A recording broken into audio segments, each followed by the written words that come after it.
माननीय सभासदों, माननीय उपाध्यक्ष जी। Sir Mehtab, you can continue.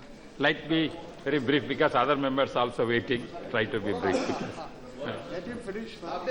Because today, you know, sir, it is a Friday. Sir, I was mentioning about the joblessness or the employment about which the Honorable President mentioned, citing युवाओं का रोजगार, and I was mentioning about MGNREGA. A report has been published in Hindustan Times very recently on 24th, that means 2 days before, and it states after 3 bad farming seasons, rural India is battling high level of joblessness. Shrinking employment generation under the National Rural Employment Guarantee Scheme has only added to the crisis. Data accessed by HT or Hindustan Times showed. Further, it has also elaborated on it. The average employment days per household has only halved in the first 4 months of 2016. About 23 million households received work during this period compared to nearly 50 million households a year ago, hinting that the scheme hasn't worked well as a drought relief. So what does this signify? This signifies, sir. Please. Sir. Please. What does this signify? This signifies that MGNREGA is not working well. And that is, but when Honorable, in his President's speech, it is mentioned that it has been revamped to ensure speedy, efficient disbursement. Actually, providing employment has become an issue. And that is what is actually not creating productive assets also and not providing that much of employment. Another issue which I would like to mention here, sir, that though transparency and productivity assets are being created, Congress is claiming this program has revolutionized rural wage structure, and BJP government says it has stopped corruption and is creating assets. But the fact is, after completion of the 10 years of this scheme, less than 5% household complete 100 days of work provided in 2015-16, and that is the position of NREGA. The major reason is delayed payment. Nearly half of NREGA transactions worth rupees 7,200 crore until November were delayed. Now attempt is being made to turn around the NREGA scheme by linking it to skilled work. When there is extreme distress in rural areas, the government should focus on long-term plans. Higher social sector spending is the need of the hour. Sir, the third point on which I would like to delve upon is a visible sign of change in the nature of policy making by this government was seen on 1st January 2015, when Planning Commission was replaced with National Institution for Transforming India, that is NITI. And on this, I would only mention here, it is a non-starter. What progress has been achieved since January 2015? NITI can best be described as a poor relation to the Planning Commission than a brave new initiative. No significant policy prescriptions have emerged. The office bearer's responsibility is yet to be defined. Are they supposed to be policy advisor or quasi-political liaisons with state governments? During UPA time, the then CM of Gujarat was vocal in his objections relating to Planning Commission's activity. But now the resource allocation has shifted to Finance Ministry. What alternative role NITI has carved for itself? It suffers the lack of sound advisory establishment. There is still time. Why cannot it be freshly empowered to serve as an advocate for progressive, market-friendly reform and emerge from the traditional bureaucracy? In para 65, sir, Honorable President has mentioned about the efforts being made to tackle the menace of black money. India's black economy has grown from 4.4 to 5% of GDP in 95-96 to the present over 60%. Government has been dragging its feet on banking secrecy. The skeletons are coming out now. Around 4 lakh crore of rupees money has become NPA. If stressed money is added to it, it will become 8 lakh crores, which is more than the market value of those banks. Is anyone being held accountable? The government should answer this. In the morning, during the question hour, I had put a question in a different way. The regulatory mechanism that is in place in our country, the Reserve Bank of India, did not give the alarm that these banks are going on NPA. But here, the demand is, name and shame them. those who have indulged in this type of, it is mentioned that willful defaulters. But I would allege, sir, they are skillful defaulters. They skillfully have taken away the money from the bank. They are not willful defaulters, they are skillful defaulters. With utmost responsibility, sir, I would like to mention here about the challenges concerning the security of our country. The bungled response to the Pathankot attack underscores the need for a three-pronged revamp. We are yet to discuss on that topic. We have been discussing about universities, about what happened in JNU and also in Hyderabad Central University.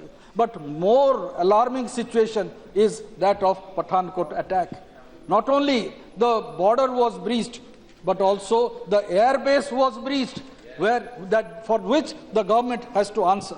We may discuss that issue separately, for which notices have been given. But I would suggest three-pronged strategy should be borne by the government now. There is a need to have a parliamentary oversight.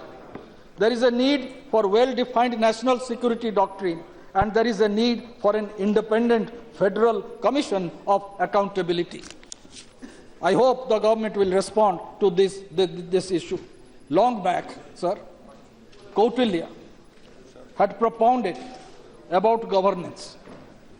In his Arthashastra, he has categorically stated that the most important role of the state is to avoid Matsya Nyaya, the law of the fish.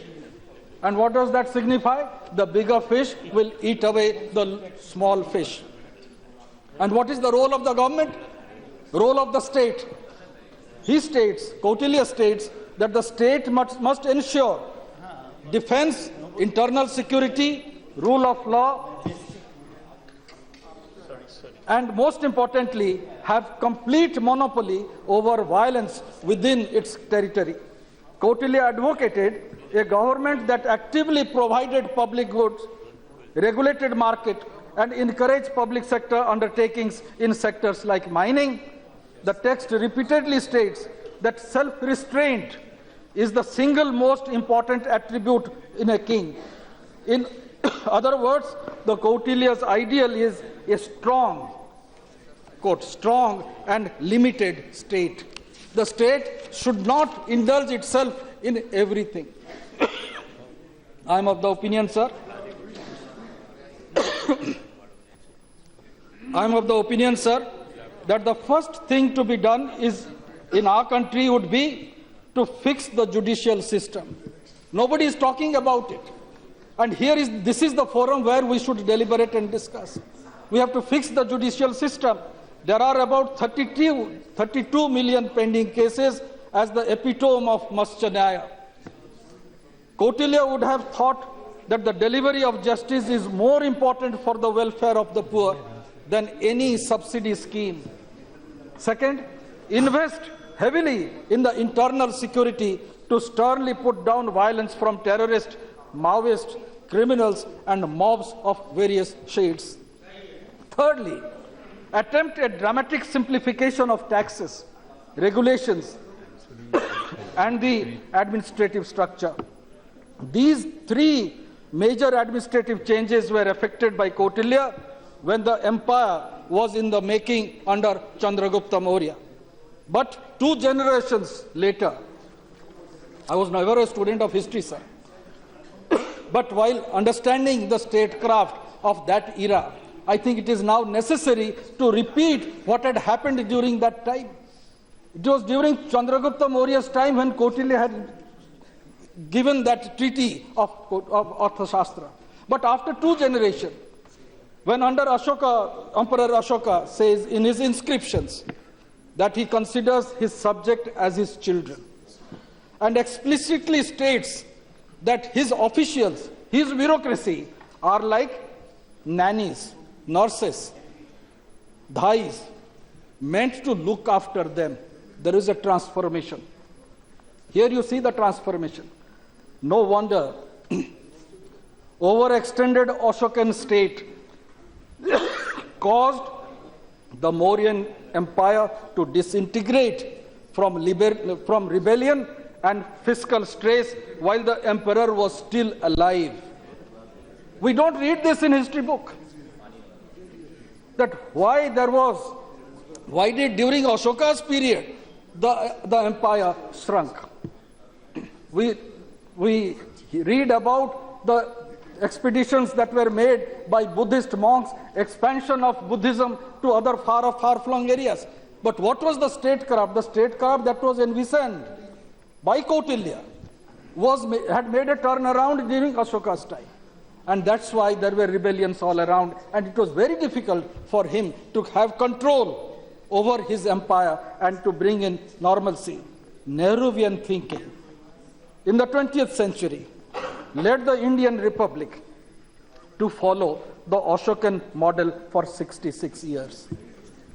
The result is a weak and all-pervasive state. Wherever we go, the people will tell us, sir, we need a fuel. Sir, we need a road. Sir, we need a doctor. We always say, government will provide it. Everything and anything, the government will provide. That's how, for last 66 years. And that is what Ashoka has said in his inscription. States will be nannies. Officers will be nannies. They will be dhais. They will look after everything. That was not the case of Kautilya's treaty in Arthashastra. A state should be restrained, should not overimpose. What will happen in an university? State will interfere. What will happen in another university? State will interfere. Can't the state be restrained? Can't you allow the vice chancellor to take decision? Why should state should always interfere? This is a recent incident that comes to my mind. But in every aspect, state has to interfere.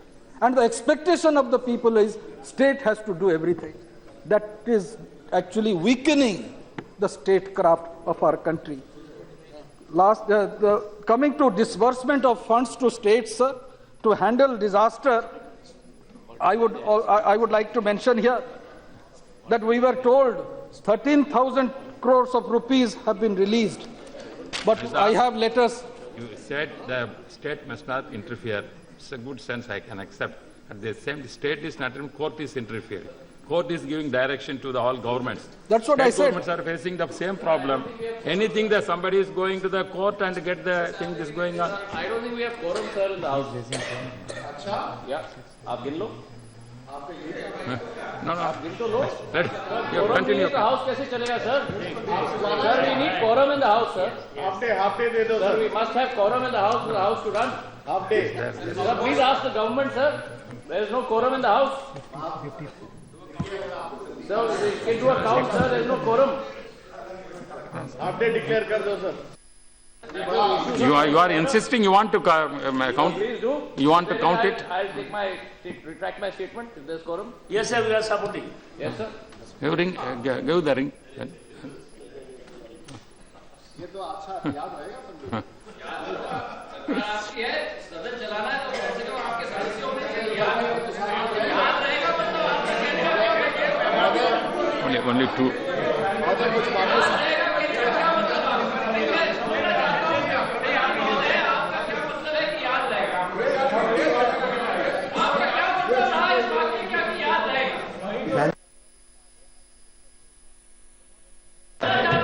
understand. No, nothing will go on record. Whatever speaking now, that's the bill is going, ring is going on.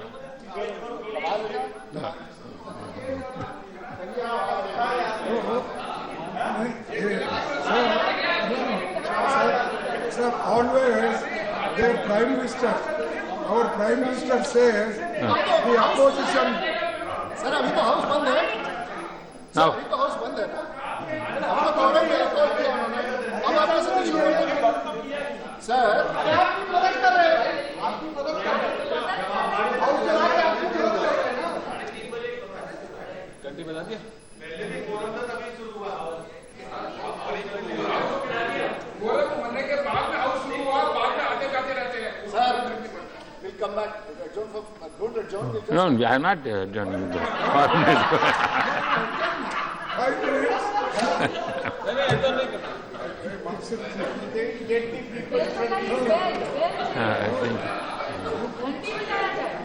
I think. We can't have to make quorum and sit here.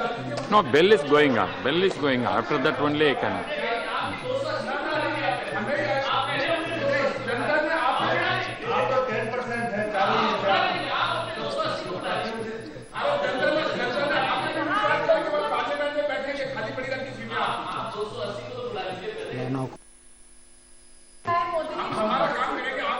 Now the quorum is there, therefore you can continue. Try to conclude, please. Try to. Sir, after having a Malvi, what is it? Malvi lunch, I think Mr. Sindhya is energetic today. That was sitting in a different seat, he is making us accountable that the House should have the quorum. You should have the quorum. It should have the quorum, and it's only with quorum that the House functions, and we should do it accordingly. Sir, I was mentioning about what the Honorable President had mentioned when he recognized the disaster that is striking our country relating to floods, cyclones, and drought. But here in his speech, something very alarming information has been provided.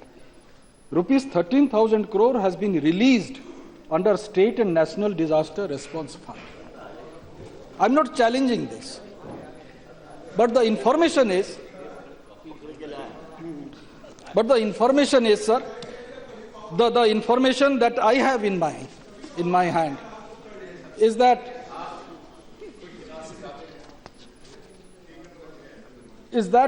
here during the winter session, the Home Minister had declared that West Bengal government will get this much of money as for disaster response. Odisha government will get 815 crores. And this decision was a high-level committee which was headed by the Home Minister, Finance Minister also was there. But subsequently a meeting took place on 21st December. And there they cut down the money. Odisha has, though 815 crore was declared, letter also went to the state government. But now in January we received another letter that 215 will be deducted, you will be only provided 600 crores. And I was told by my West Bengal friends that also has been cut down. Okay. Wind up, please. Wind up, please. Yes, I'm winding up, sir. So you want to cultivate cooperative federalism. Is this the way? Is this the way? You want us to do Kadamtal in Odisha, and you want to do a forward march in the western parts of the country. This cannot happen. This should not happen. Sir, we want this House to function, to debate, discuss, deliberate, and legislate. I remember in my sub-divisional college days, where I had done my degree, the motto was enshrined in the gate. And I used to learn it by heart every day, whenever I passed through that gate. It's Bhadrak College. It stated, and that famous line of Rigveda is still enshrined, and I'm happy that this government, through Honorable President's speech, has also repeated that. Ano Bhadra Kratto Antu Vishwataha. Let noble thoughts come to us from all sides, all directions. Honorable President has said that should be the spirit behind the debate in this temple of democracy. Respect for other point of view is the essence of democracy. The situation is becoming more vitiated because every year is an election year. Can't we have a system that term be fixed for 5 years, and if a government becomes minority, it can only be replaced with which proves its majority in the House, and continue to govern for the rest of the term? We can save time, energy and money to a very great extent, and unnecessary rancor can be avoided. Last paragraph mentioned about Netaji Subhash Chandra Bose. I'll conclude with this, sir. I'll conclude with this. Last paragraph mentioned about Netaji Subhash Chandra Bose. He defined nationalism by saying that it is the highest idea of human race. And here we are told, and I believe in this, what Jawaharlal Nehru had said earlier. Nehru pointed this out in 1930s, that majority communalism always masquerades as nationalism. He also said that if fascism comes to India, it will be in the form of majority or Hindu communalism. That is why, while being totally opposed to Muslim communalism, he held that majority communalism is more dangerous and because it can impose fascism on the whole nation. Sir, Wind up, please. Lastly, there are two members are waiting to. Very nice. Very good point, sir. talking about, when we discuss about, remember about Netaji Subhash Chandra Bose, one thing has missed our mind. This government, this party, the ruling party, when before it came to power, had specifically announced that to Rajnath Singh, that time he was the president of Bharatiya Janata Party, in Cuttack, in the birthplace of Netaji, had said, the moment we come to power, we will release all closed and secret files relating to Netaji's disappearance. This government has done.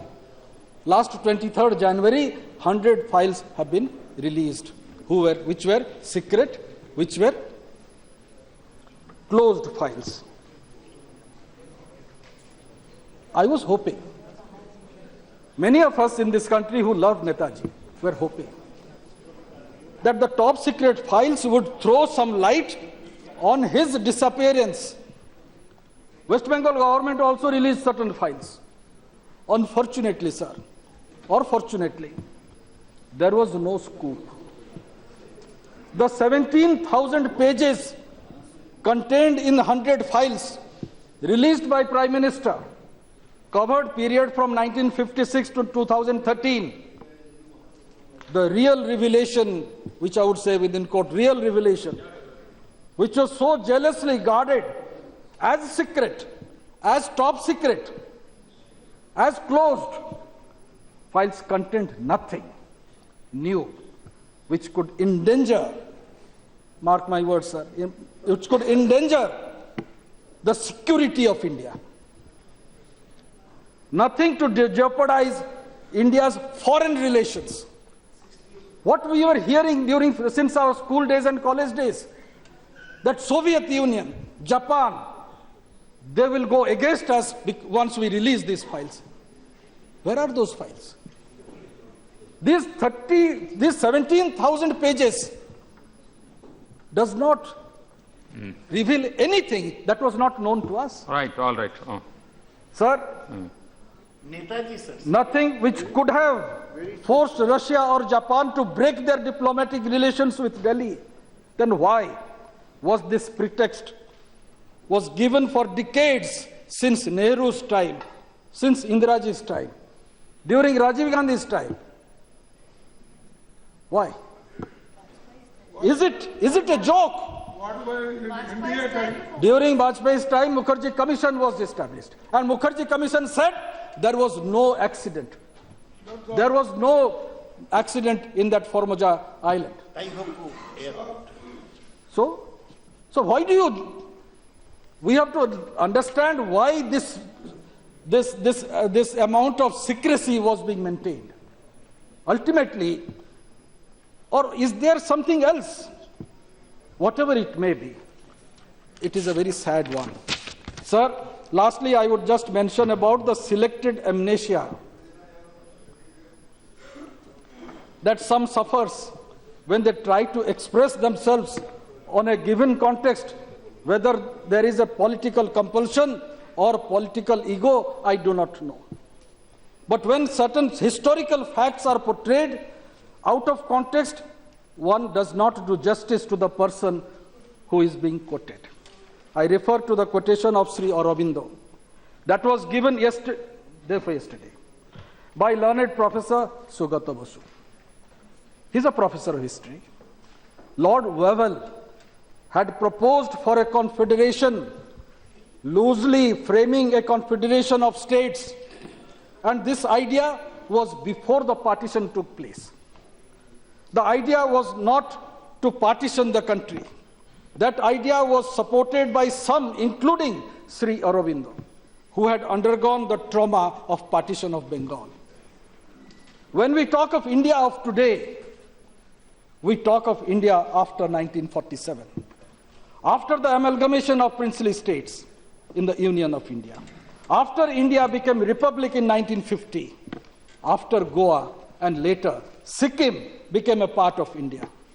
The idea of provinces enjoying autonomy, ample power, limited sovereignty was not rejected by the leaders themselves when India was rejected by the leaders themselves when India became a dominion in 1947, and the Constituent Assembly deliberated and decided how the union of states would be administered.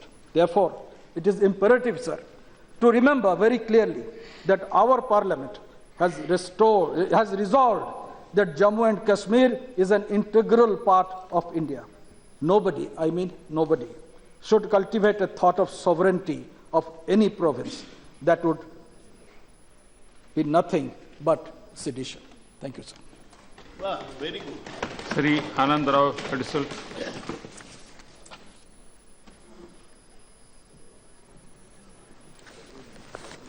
Deputy speaker sir, धन्यवाद प्रस्ताव में मुझे बोलने का अवसर प्रदान किया, इसलिए आपको धन्यवाद।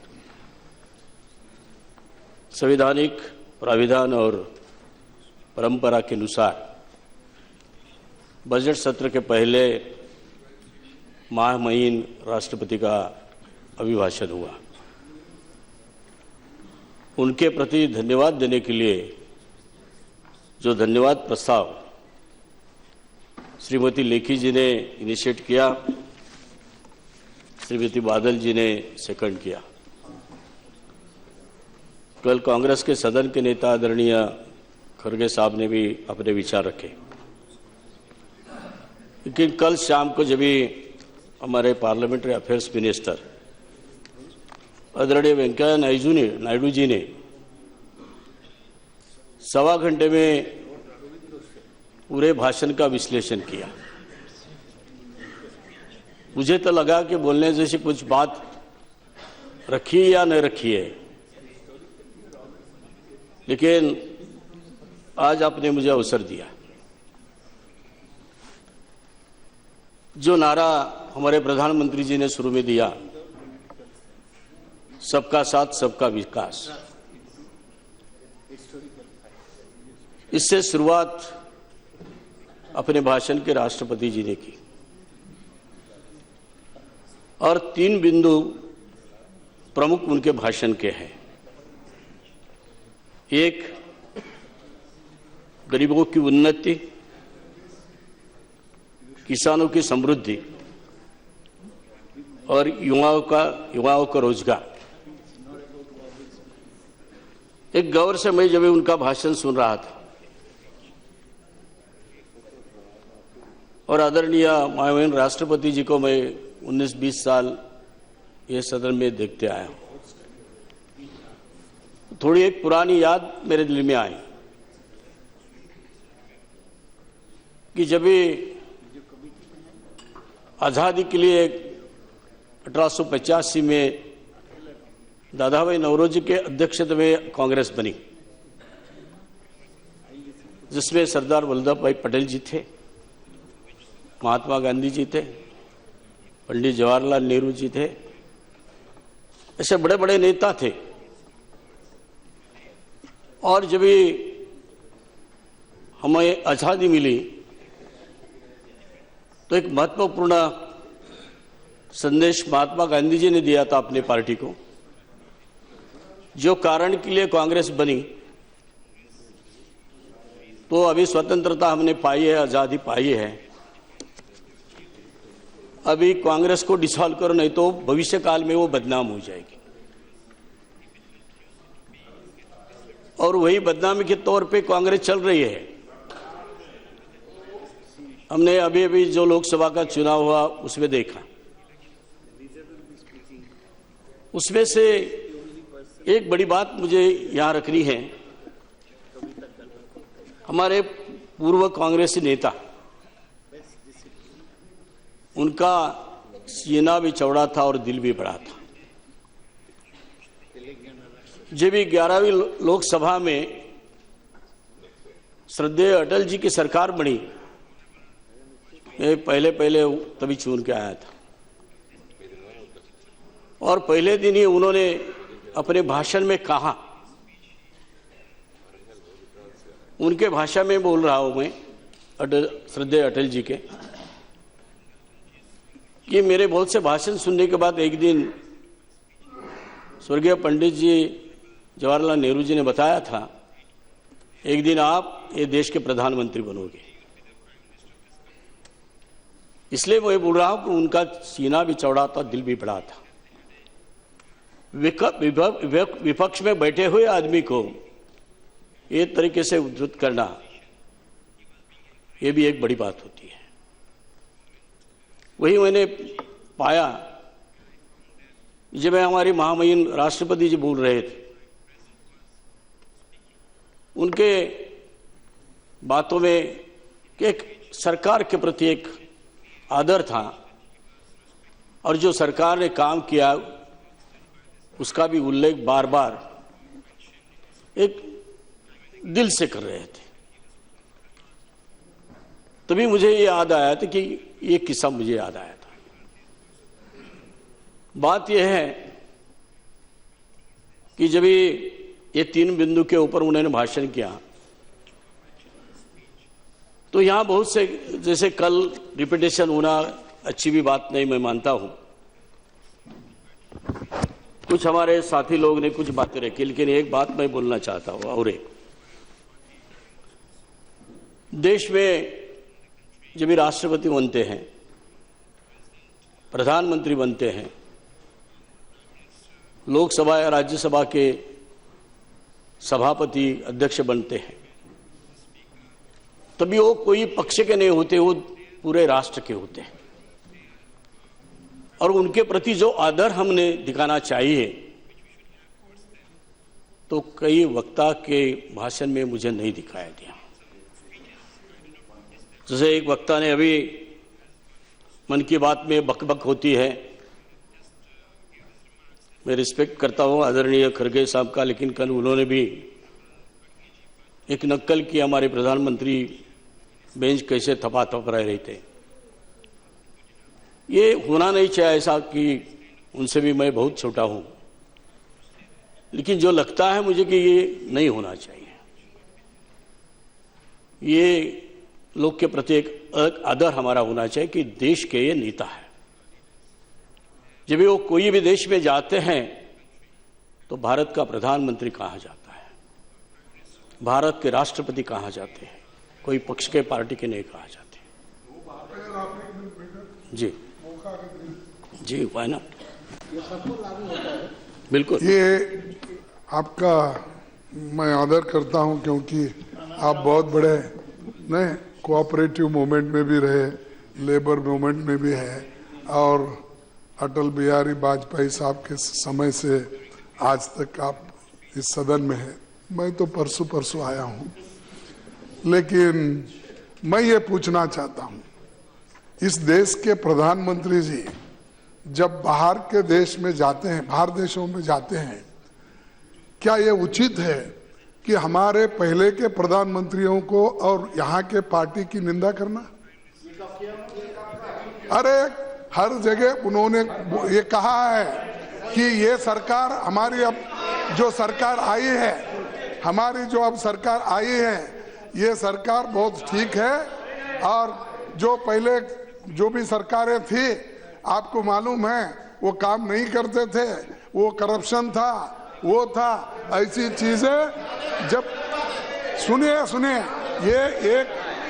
ये जो भी बड़े बड़े ऑस्ट्रेलिया में गए, जब एनआरआई से मिले, जब अमेरिका में गए, वो और हडसन सर्कल में गए, हर जगह जहां भी गए, वो एनआरआई को अट्रैक्ट करने के लिए जोश में ये बोलते गए।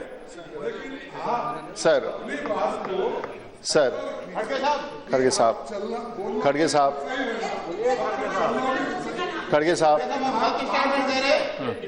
देखिए, अगर हम सामने की बात करें तो आप सर, ये कहना कि देश के प्रधानमंत्री बाहर में जाकर के पुराने देश के प्रधानमंत्रियों के खिलाफ बोलते हैं, ये बिल्कुल गलत है। ना ही उनके पास कोई इस बात का प्रमाण है और ना ही इसमें कोई सत्यता है। इस पूरे वक्तव्य को कार्रवाई से बाहर की जाए, क्योंकि उचित नहीं है। और इस प्रकार से कहना कि प्रधानमंत्री बाहर जाके सिर्फ आपके बारे में और आपके पुराने प्रधानमंत्रियों के बारे में चिंतित कर, हम लोग कतई कोई उपाध्यक्ष जी, ऑल राइट, मुझे जो सही लगता है, जो सही लगता है वो बात रखने का मैंने प्रयास किया। उसको मानना या ना मानना दूसरे के ऊपर निर्भर होता है। और एक बात बताना चाहता हूं कि खड़गे साहब महाराष्ट्र के बॉर्डर के हैं, मराठी भी जानते हैं। हमारे मराठी संतों ने बोला है, निंदकाचे घर असावी शेजारी। शायद आपको भी पता चला होगा मुझे क्या बोलना है, लेकिन वो निंदा का मतलब ये होता है, वो विधायक होनी चाहिए, वो पॉजिटिव होनी चाहिए। प्रतिपक्ष में हम बैठे इसलिए खाली टीका और टिप्पणी करना यही काम नहीं होता, अच्छे की भी सराहना करना होता है, ये भी मुझे लगता है। 20 सालों के दौरान मैंने जो बड़े बड़े नेता से सीखा है, और हमारे नेता हिंदू हृदय सम्राट माननीय शिवसेना प्रमुख जी से सीखा है, यही बात सीखी है। आप अगर सामने वाले को मान सम्मान देंगे तो अपना सम्मान बढ़ता है, अवमान नहीं होता है, ये भी हमें सिखाया गया है। और इसलिए प्रमुख बिंदु के ऊपर जाते हुए कि पूरे ये कार्यखंड में इतिहास में उसकी कितनी सफलता है वो बात अलग रखी है, लेकिन जनधन योजना ये सामान्य आदमी में बैंक में जाना चाहिए, ये संकल्पना और अभी तक किसी ने नहीं रखी थी। और हमारे प्रधानमंत्री जी ने ऐलान किया, और हाँ बोलते बोलते 21 करोड़ परिवार ने अपना खाता बैंकों में खोला। 32,000 करोड़ राशि उसमें जमा हुई और 15 करोड़ अकाउंट ऑपरेटिव हुए। जो हमारी विविध योजनाएं हैं, सब्सिडीज हैं, 32,000 कहां से आए? ये 21,000 जो अकाउंट खोले गए उसमें जनधन योजना। किसके 32,000 किसके पैसे? ये जनता के, जनता के। Please address. नहीं, देखो बात सुनिए, बैंक के पास सामान्य आदमी कभी नहीं जाता था, उनको बैंक से ताल्लुक नहीं था, लेकिन उनको बैंक तक पहुंचाने का, उनका खाता खोलने का, और उनकी जो 42 स्कीम है सब्सिडी की, वो पैसा उनके खाते में जाने लगा है। उनका खाता था डायरेक्ट कैश पेमेंट। इसकी भी सराहना करनी चाहिए, जो अच्छी बात है। क्या बोले? प्लीज आनंद राव, देखो मैं क्या बोल रहा हूँ खड़गे साहब, उसमें से एक कुछ नहीं था, कुछ तो है। उसमें कुछ गलत आंकड़े होंगे तो कुछ तो आंकड़े सही होंगे। अगर कुछ ना होने से कुछ तो है, इसमें तो कम से कम सराहना करो। हमने हमारे दिल में भी नहीं आया था आपके जब भी आप सत्ता में थे, कभी सोचा भी नहीं था गरीब आदमी को बैंक तक पहुंचाना है, उनको सब्सिडी देना है, ये कभी नहीं सोचा था। ये भी ध्यान में रखो। बात ये है, देखो राष्ट्रीयकरण किया अभी आज, और मैं अनवर साहब बोलूंगा तो आपको दर्द होगा। ये दर्द होगा जो भी बैंक में आज एनपीए दिख रहा है, खाली ये 20 महीने का नहीं है, आपके कार्यकाल का भी है। जो इतने बड़े पैमाने पे भ्रष्टाचार हुआ, वो आंकड़े दे दूं। पब्लिक अकाउंट्स कमेटी का मैं मेंबर था, तो राष्ट्रीयकृत करने का फायदा क्या कि लूटने के लिए, बैंक लूटने के लिए किया, सरकारी बनाई। वही बोल रहा हूं, इसलिए सुबह का आप नहीं थे, मैंने वो क्वेश्चन पूछा था, मेरे सरकार को पूछा था। जो आज इन पे आंकड़े बड़े हो गए, इसकी जिम्मेदारी हमने लेनी चाहिए और बैंक को सीधा करना चाहिए, कानून में बिठाना चाहिए। ये बात सुबह हुई। हम एक तरफ से नहीं बात करते हैं, जरूर हम सत्ता पक्ष में घटक पक्ष है, इसका मतलब ये भी नहीं गलत को गलत और सही को सही बोलना, ये भी हमें सिखाया गया है और ये करते हैं। और इसलिए और कुछ योजनाएं हैं। अभी प्रधानमंत्री सुरक्षा बीमा योजना, कभी सोचा था 1 महीने में 1 रुपए, 12 महीने में 12 रुपए देंगे, और घर में कोई आपत्तिजनक घटना घटी तो उसको 2 लाख मिलेंगे। सोचा भी था क्या कभी? आप जब भी सत्ता में थे तो कभी सोचा था? दूसरी प्रधानमंत्री जीवन ज्योति योजना, सिर्फ 330 रुपए, युवान साल के दिन होते 360 या 365, लेकिन 330 रुपए 1 साल में भरो, 2 लाख फिर आपको मिलेंगे। ये बात है सोचने की। उसका अमल होते जा रहा है, उसका रिजल्ट क्या है, लेकिन कुछ ना कुछ चालू हो गया है, कोई ना कोई उसका लाभ ले रहा है। ये तो कम से कम सोचो, इसकी तो सराहना करो कम से कम। अटल पेंशन योजना, क्या गलत किया?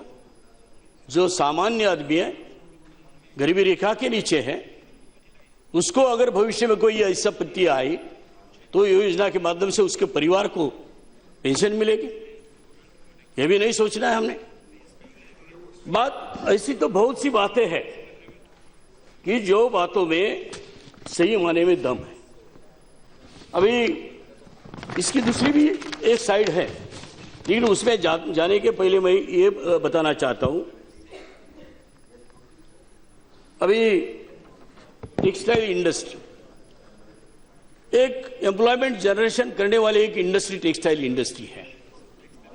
उसकी टेक्नोलॉजी अपग्रेड करने के लिए उन्होंने 18,000 करोड़ रुपए का प्राविधान किया है। मेरा खुद का अनुभव है, मेरे चुनाव क्षेत्र में खाली पहले एक ही टेक्सटाइल मिल थी, आज 9 टेक्सटाइल मिल बन चुकी है, एक टेक्सटाइल पार्क बन चुका है। ये अभी ये गए 1 साल के अंदर की घटना है। क्यों ना मैं सराहना करूं? जो विदर्भ में किसान भाई आत्महत्या करते हैं, उसके 2 प्रमुख कारण हैं। एक तो बारिश के ऊपर निर्भर है मेरी खेती, दूसरे बाजू में बेरोजगारी है, पढ़े लिखे लोग के लिए कोई रोजगार नहीं। अगर वहां इंडस्ट्री आती है, टेक्सटाइल इंडस्ट्री है, टेक्सटाइल पार्क बन चुका है, वो टेक्नोलॉजी अगर अपग्रेड होती है, बहुत से लोग अगर रोजगार मिलता है, तो उसकी सराहना ना मैं करूं? इसके लिए तो सराहना करनी चाहिए। स्किल डेवलपमेंट की बात आई, skill development, skill India, skill development के लिए एक खाता अलग मिनिस्ट्री बनाएगी, अभी 1 साल पहले, और 1 साल में 76 लाख लोगों को ट्रेनिंग मिला। अभी आपने उल्टा ये कहना चाहिए, एक तरुण तड़पदार, एक डायनेमिक ऐसा मंत्री उसको मिला है। जब ही नहीं, मैं उनकी ये करने के लिए नहीं बोल रहा हूं, कल की बात है, जब ही एक सवाल का जवाब दे रहे थे, यहां से बात है, कितना देर बोलते रहेंगे? अरे बोलने जैसी बात थी, पुराना समझाने की बात थी, यहां तक उनका स्टडी है, वहां तक उनकी अटैचमेंट वो डिपार्टमेंट के साथ है, उसका नहीं सराहना करना है, उनको नहीं आगे बढ़ाना है। ये युवा के लिए हो रहा है, जवानों के लिए हो रहा है, और वो जवान है इसलिए उनको पता है बेरोजगारी क्या चीज है, स्किल डेवलपमेंट।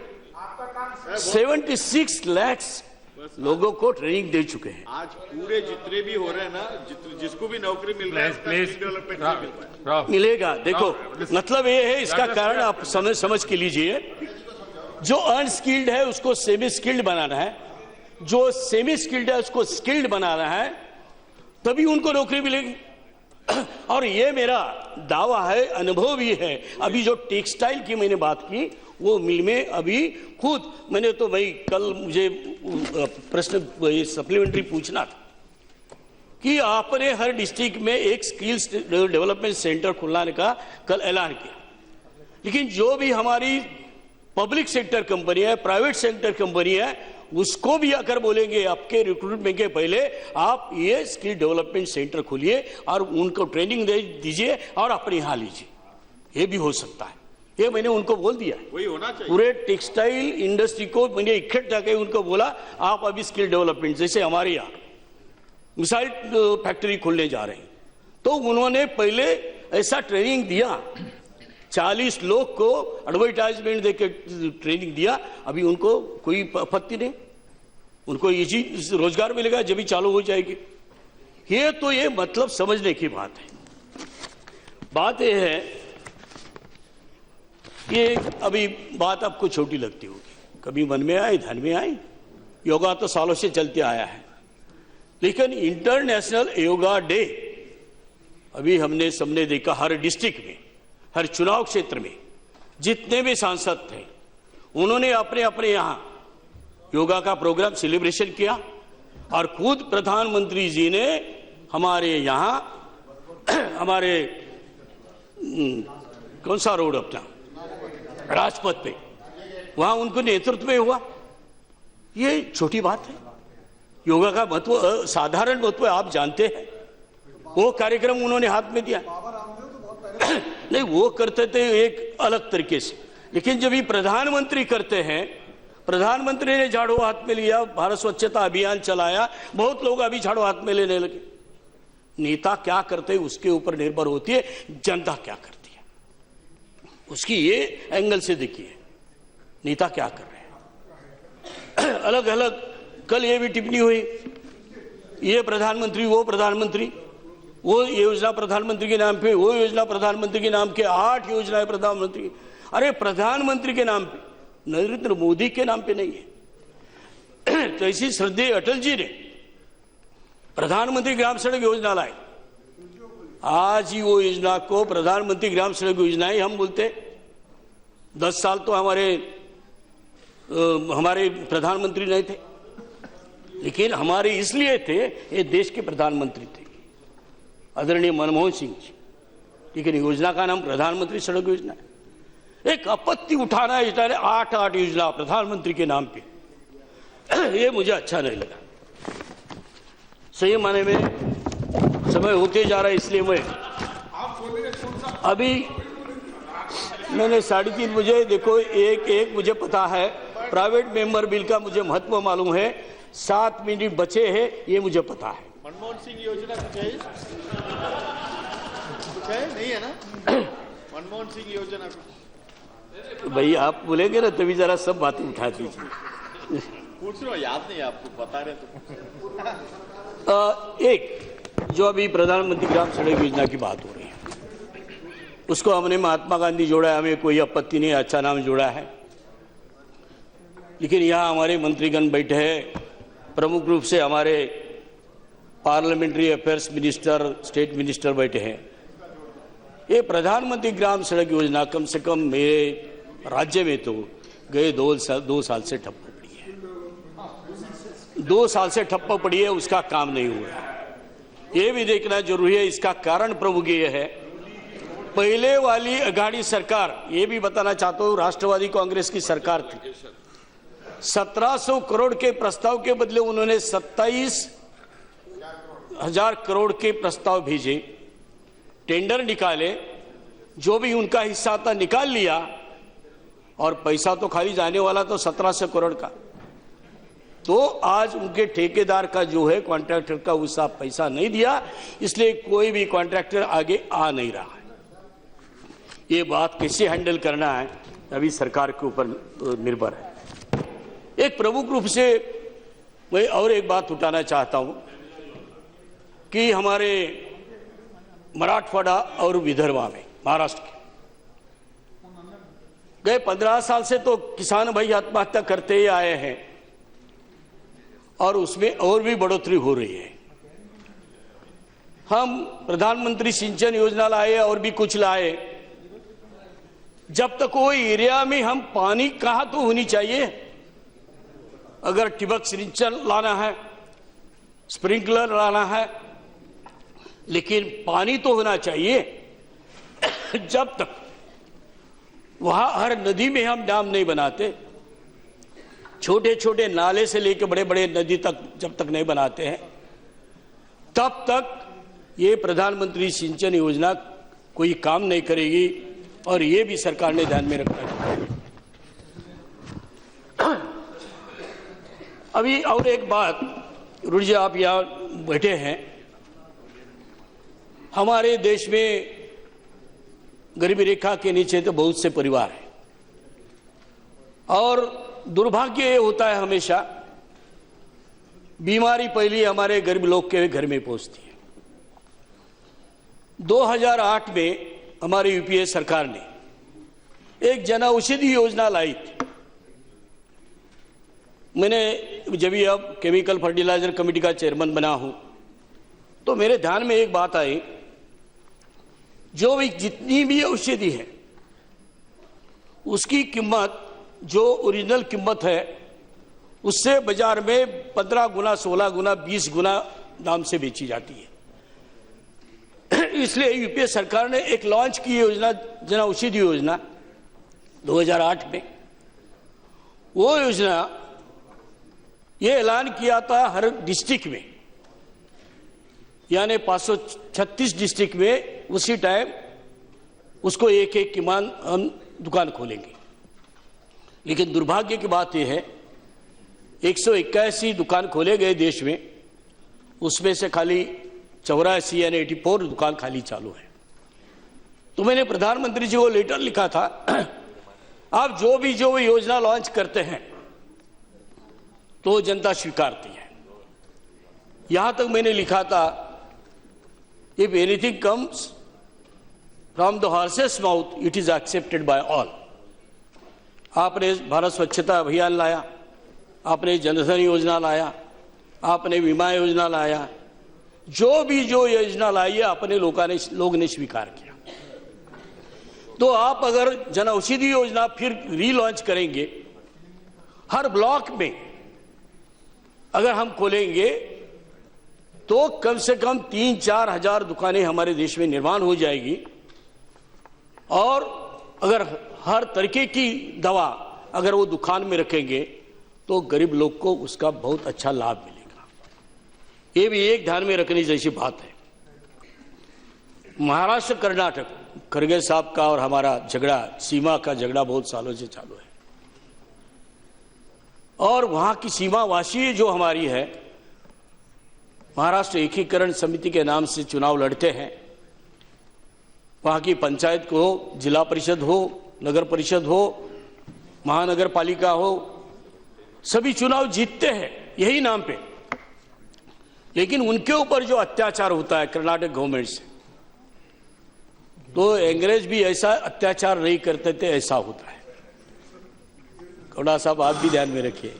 तो वो भी हल करना बहुत जरूरी है, ऐसा मैं मानता हूं। और पानी की समस्या अगर हमें छुड़वाना है तो श्रद्धेय अटल जी ने नदी जोड़ प्रकल्प योजना लाई थी, वो अगर हम कार्यान्वित करेंगे तो जितने भी हमारे स्टेट बाधित है बारिश के कारण, वो सबको उसका लाभ मिलेगा। आज आखिरी इस बात से मैं करना चाहता हूं, जो हमारे महामहिम राष्ट्रपति जी ने एक संदेश दिया है और शायद उसका परिणाम अच्छा हुआ है।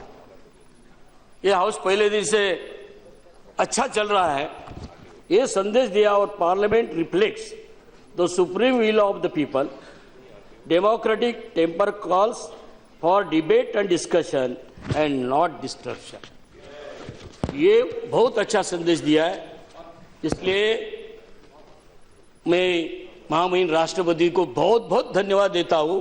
दोनों कारण एक संदेश दिया और हमारे साथी विपक्ष ने वो संदेश अमल में लाया। धन्यवाद। जय Hind. I request you to expunge that word because in Belgaum he says that Maharashtra Ekikant Samiti always get elected and the Karnataka government is suppressing them like a British. That is not good because they speak about अखंड भारत होना की बात करते हैं, लेकिन just यहाँ पर divide करने के लिए अगर आप ऐसी बात करेंगे तो रॉन्ग मैसेज जाता। नहीं सुनिए, रॉन्ग मैसेज जाता। You are let them fight. और अगर आपके पास ताकत है तो पार्लियामेंट में चुन के That is the okay. All right. What you said, the British. That is British. What he said, that word can be removed. That is all. देश आज सचमुच बहुत खुश है कि जिस प्रकार से हमारे सभी सदस्य सदन को चला रहे हैं और जिस तत्परता के साथ बहस हो रहा है, पूरा देश देख रहा है। हम सब बधाई के पात्र हैं इसके लिए। Now, private members' business we are taking now. Now, item number 12. आपको बधाई देता हूँ इसीलिए कि कोरम नहीं रहते हुए भी आप चला रहे हैं। Item number 12, Sri Ratan Lal Kataria. Thank you, Deputy Speaker, sir. Sir, I beg to move that this House do agree with the 18th report of the Committee on Private Members' Bills and resolution presented to the House on the 25th February 2016. Okay. The question is that the House do agree with the 18th report of the Committee on Private Members' Bill and resolutions presented to the House on 25th February 2016. Those in favor may say aye. Those against may say no. I think the ayes have it. The ayes have it. The motion is adopted. Now the bills for introduction. Item number 13, Sri Kailash Narayan Singh. Sir, item number 23, I think. Kalikesh.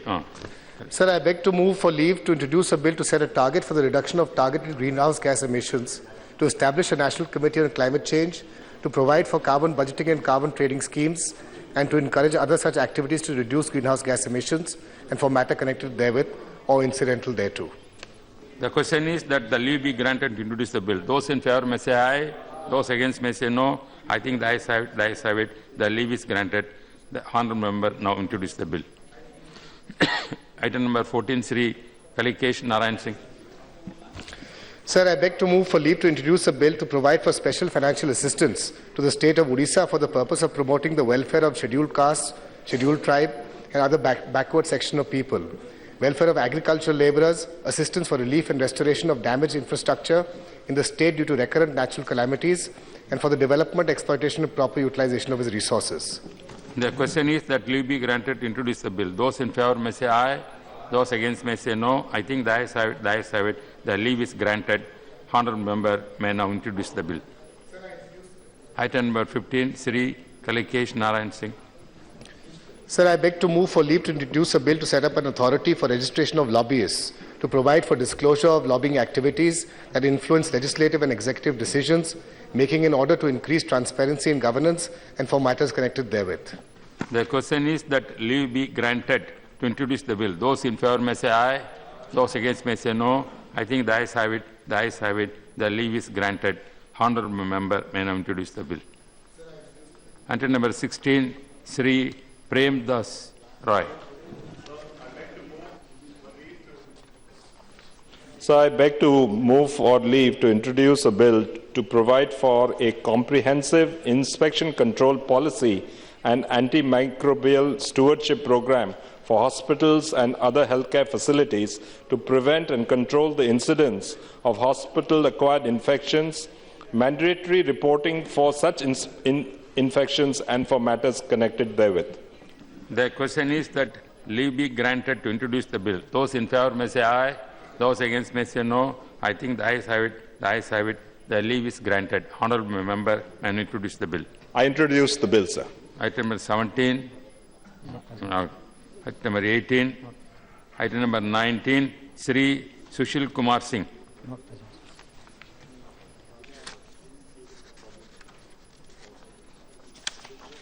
Item number 20.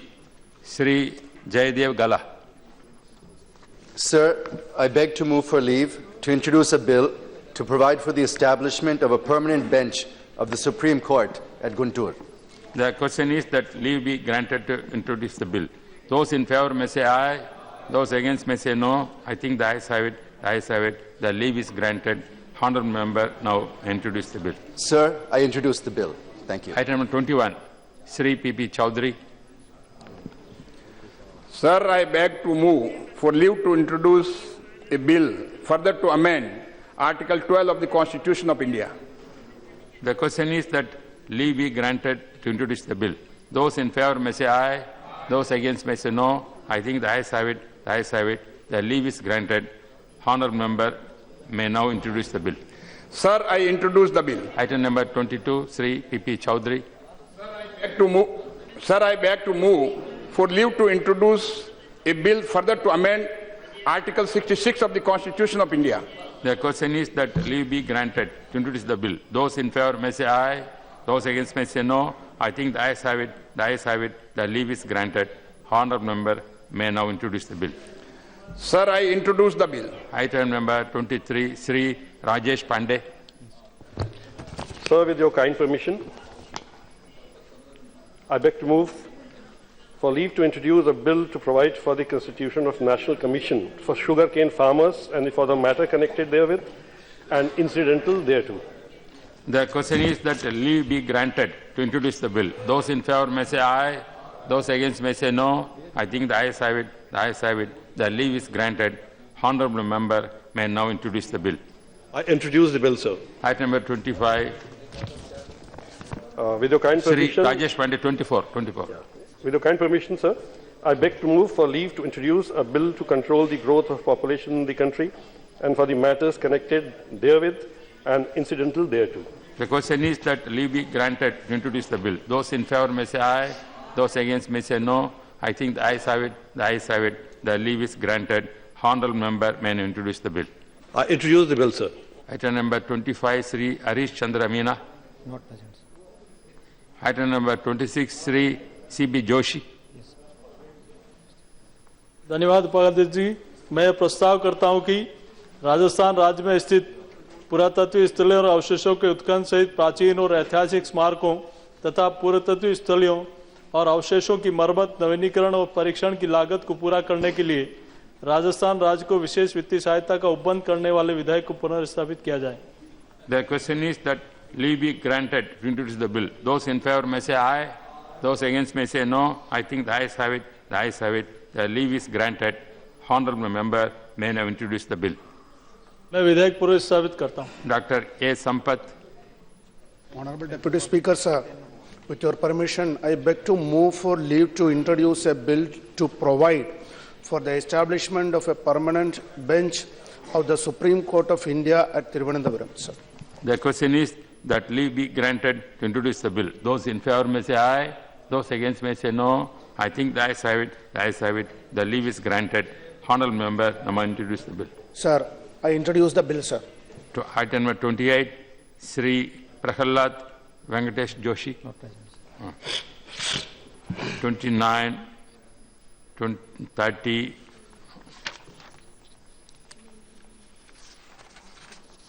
Item number 31, Dr. Dharamveer Gandhi. Yes, sir. Honourable Speaker, sir, I beg to move for leave to introduce a bill to amend and codify the law related to marriage among sex. The question is that leave be granted to introduce the bill. Those in favour may say aye. Those against may say no. I think the ayes have it. The ayes have it. The leave is granted. Honourable member may now introduce the bill. I introduce the bill, sir. Item number 32, Sri Rajiv Satav. Item number 33. Item number 34. 33, Sri Kirti Azad. उपाध्यक्ष महोदय, आपकी अनुमति से मैं प्रस्ताव करता हूं कि राज्यों के बीच नदियों के साम्यपूर्ण जल वितरण के प्रायोजन के लिए अंतर्राज्यीय नदियों का राष्ट्रीयकरण और उसे संसक्त या उसके अनुसांगिक विषयों का उपबंध करने वाले विधेयक को पूर्ण स्थापित करने की अनुमति दी जाए। The question is that leave be granted to introduce the bill. Those in favor may say aye, those against may say no. I think the ayes have it. The ayes have it. Leave is granted. Honourable member may now introduce the bill. मैं विधेयक को पुनर्स्थापित करता हूं। Item number 34, Shri Kirti Azad. उपाध्यक्ष महोदय, आपकी अनुमति से मैं प्रस्तावित करता हूं कि जनसंहार अपराध का निवारण करने तथा दंड देने के लिए एक तंत्र की स्थापना करने का उपबंध करने वाले विधेयक को पुनर्स्थापित करने की अनुमति दी जाए। The question is that leave be granted to introduce the bill. Those in favor may say aye, those against may say no. I think the ayes have it. The ayes have it. The leave is granted. Honourable member may now introduce the bill. मैं विधेयक को पुनर्स्थापित करता हूं। Item number 38, Shri Kirti Azad. 35 sir. उपाध्यक्ष महोदय, आपकी अनुमति से मैं प्रस्ताव करता हूं कि मखाना उत्पादकों के लिए लाभकारी मूल्य का संदेह करने, मखाना की फसल का निःशुल्क बीमा कराने और मखाना उत्पादकों के समग्र कल्याण तथा उससे संस्कृत विषयों का उपबंध करने वाले विधेयक को पुनर्स्थापित करने की अनुमति दी जाए। The question is that leave be granted to introduce the bill. Those in favor may say aye, those against may say no. I think the ayes have it. The ayes have it. The leave is granted. Honourable member may now introduce the bill. मैं विधेयक को पुनर्स्थापित करता हूं। Item number 36, Dr. Krit Somaya. Item number 37, Sri Rabindra Kumar Jina. Thank you, Honorable Deputy Speaker, sir. With your permission, I beg to move for leave to introduce the Representation of the People Amendment Bill 2016, further to amend the Representation of the People Act 1951. The question is that leave be granted to introduce the bill. Those in favor may say aye, those against may say no. I think the ayes have it. The ayes have it. The leave is granted. Honourable member may now introduce the bill. Sir, I hereby introduce the bill. Item number 38, Sri Gopal Shetty. अध्यक्ष जी, मैं प्रस्तावित करता हूं कि सरकार द्वारा दुर्घटनाओं में प्रभावित होने वाले व्यक्तियों के लिए समान प्रतिकर और तत्संक्रांत तथा उसके अनुषंगिक विषयों का उपबंध करने वाले विधेयक को पुनर्स्थापित करने की अनुमति दी जाए। The question is that leave be granted to introduce the bill. Those in favor may say aye, those against may say no. I think the ayes have it. The ayes have it. The leave is granted. Honourable member may now introduce the bill. मैं विधेयक पुनर्स्थापित करता हूं। Item number 39, Sri Gopal Shetty. जी, मैं प्रस्तावित करता हूं कि महानगरों और अन्य शहरी क्षेत्रों की किसी भी सार्वजनिक स्थान में सड़कों की पटरियों पर, पुलों, ऊपरी पार्क पथ के नीचे, बस पड़ाव, रेल यार्डों, बगीचे में या खुले आसमान के नीचे रह रहे बेघर नागरिकों के लिए राज्य द्वारा किए जाने वाले कल्याणकारी उपायों तथा तत्संगत नागरिकों के लिए राज्य द्वारा किए जाने वाले कल्याणकारी उपायों तथा या अनुसांगिक विषयों का उपबंध करने वाले विधेयक को पुनर्स्थापित करने की अनुमति दी जाए। The question is that leave be granted to introduce the bill. Those in favor may say aye, those against may say no. I think the ayes have it. The ayes have it. The leave is granted. Honourable member may now introduce the bill. मैं विधेयक पुनर्स्थापित करता हूं। Item number 40, Sri Gopal Shetty.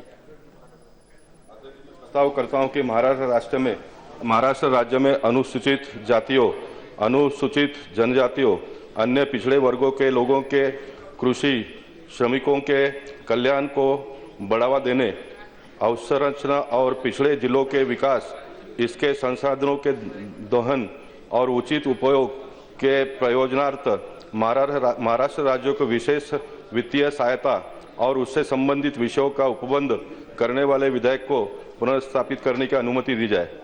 The question is that leave be granted to introduce the bill. Those in favor may say aye, those against may say no. I think the ayes have it. The ayes have it. The leave is granted.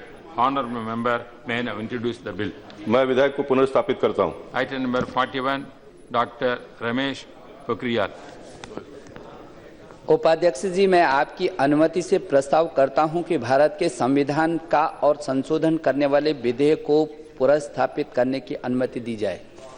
The question is that leave be granted to introduce the bill. Those in favor may say aye, those against may say no. I think the ayes have it. The ayes have it. Leave is granted. Honourable member may now introduce the bill. मैं विधेयक पुनर्स्थापित करता हूं। Item number 42, we are now taking up that now voting bill, that compulsory voting bill. Dr. Sri Devendra Singh.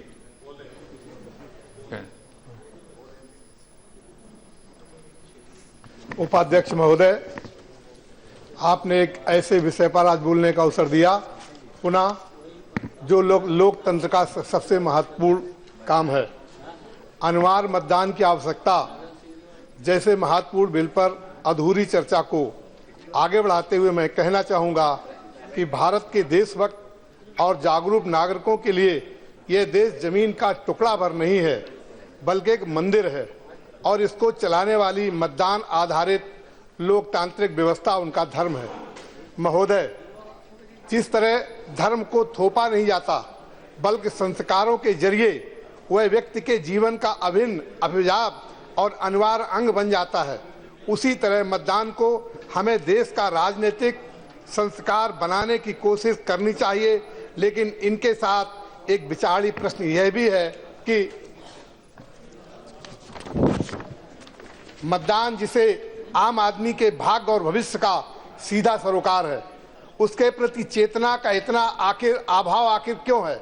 आखिर क्या वजह है कि हर चुनाव के बाद निर्वाचित सरकारों और जनप्रतिनिधियों को पूरे 5 साल तक कोसते रहने वाले लोग मतदान के दिन 5 मिनट के लिए पोलिंग बूथों पर जाने की जहमत भी नहीं उठाते।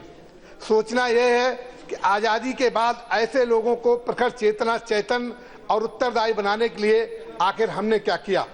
यह संतोष का विषय है कि अब चुनाव से काफी पहले निर्वाचन आयोग, स्वयंसेवी संस्थाएं और मीडिया समूहों की ओर से वोटर जागरूकता के अभियान चलाए जाते हैं। इन अभियानों के साथ साथ शिक्षा के प्रचार प्रसार से भी मतदान के प्रति लोगों में, खासकर नई पीढ़ी के लोगों का भी रुझान बढ़ा है। लेकिन तथ्य यह भी है कि चुनाव आयोग के द्वारा खरबों अरबों रुपए खर्च करने के बावजूद भी कमाबेश आधे या उससे कम लोग मतदान करने नहीं जाते हैं, जो एक बहुत विचारी प्रश्न है। यहाँ उल्लेखनीय यह है कि करीब 10 करोड़ से शुरू हुआ निर्वाचन आयोग का खर्चा आज 1200 करोड़ तक पहुंचा है। आज निर्वाचन आयोग प्रति वोटर करीब 33 रुपए खर्च कर रहा है।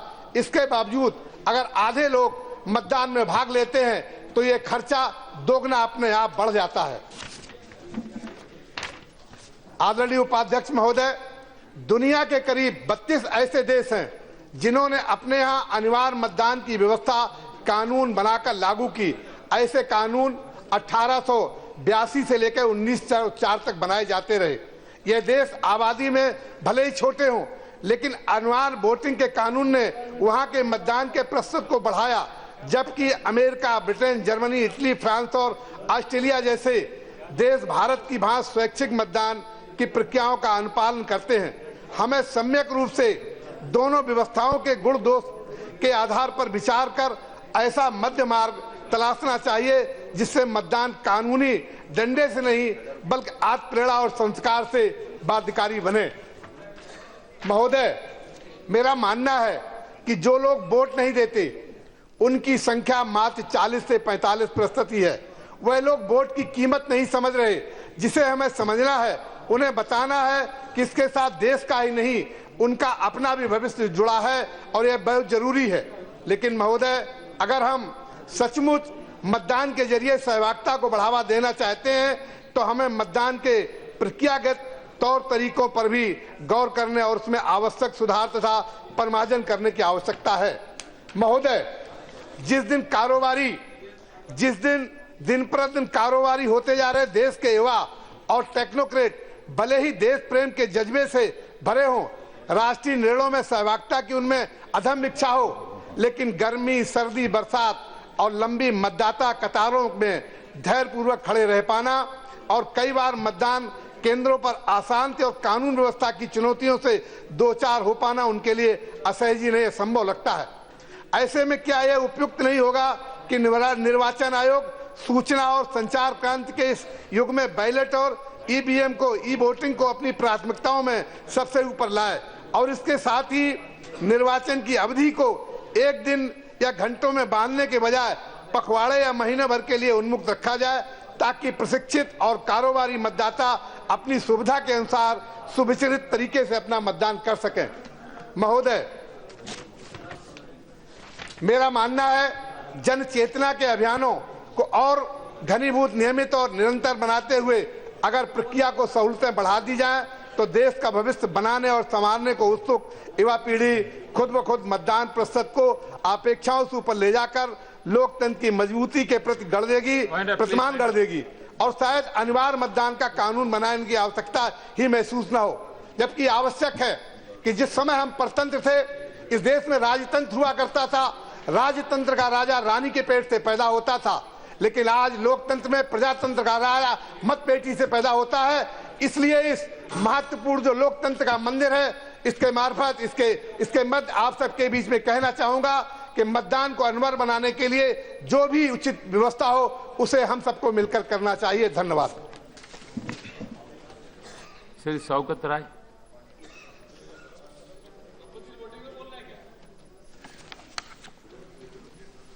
Sir, I rise to speak on the Compulsory Voting Bill 2014, moved by Sri Janardhan Singh Sigriwal.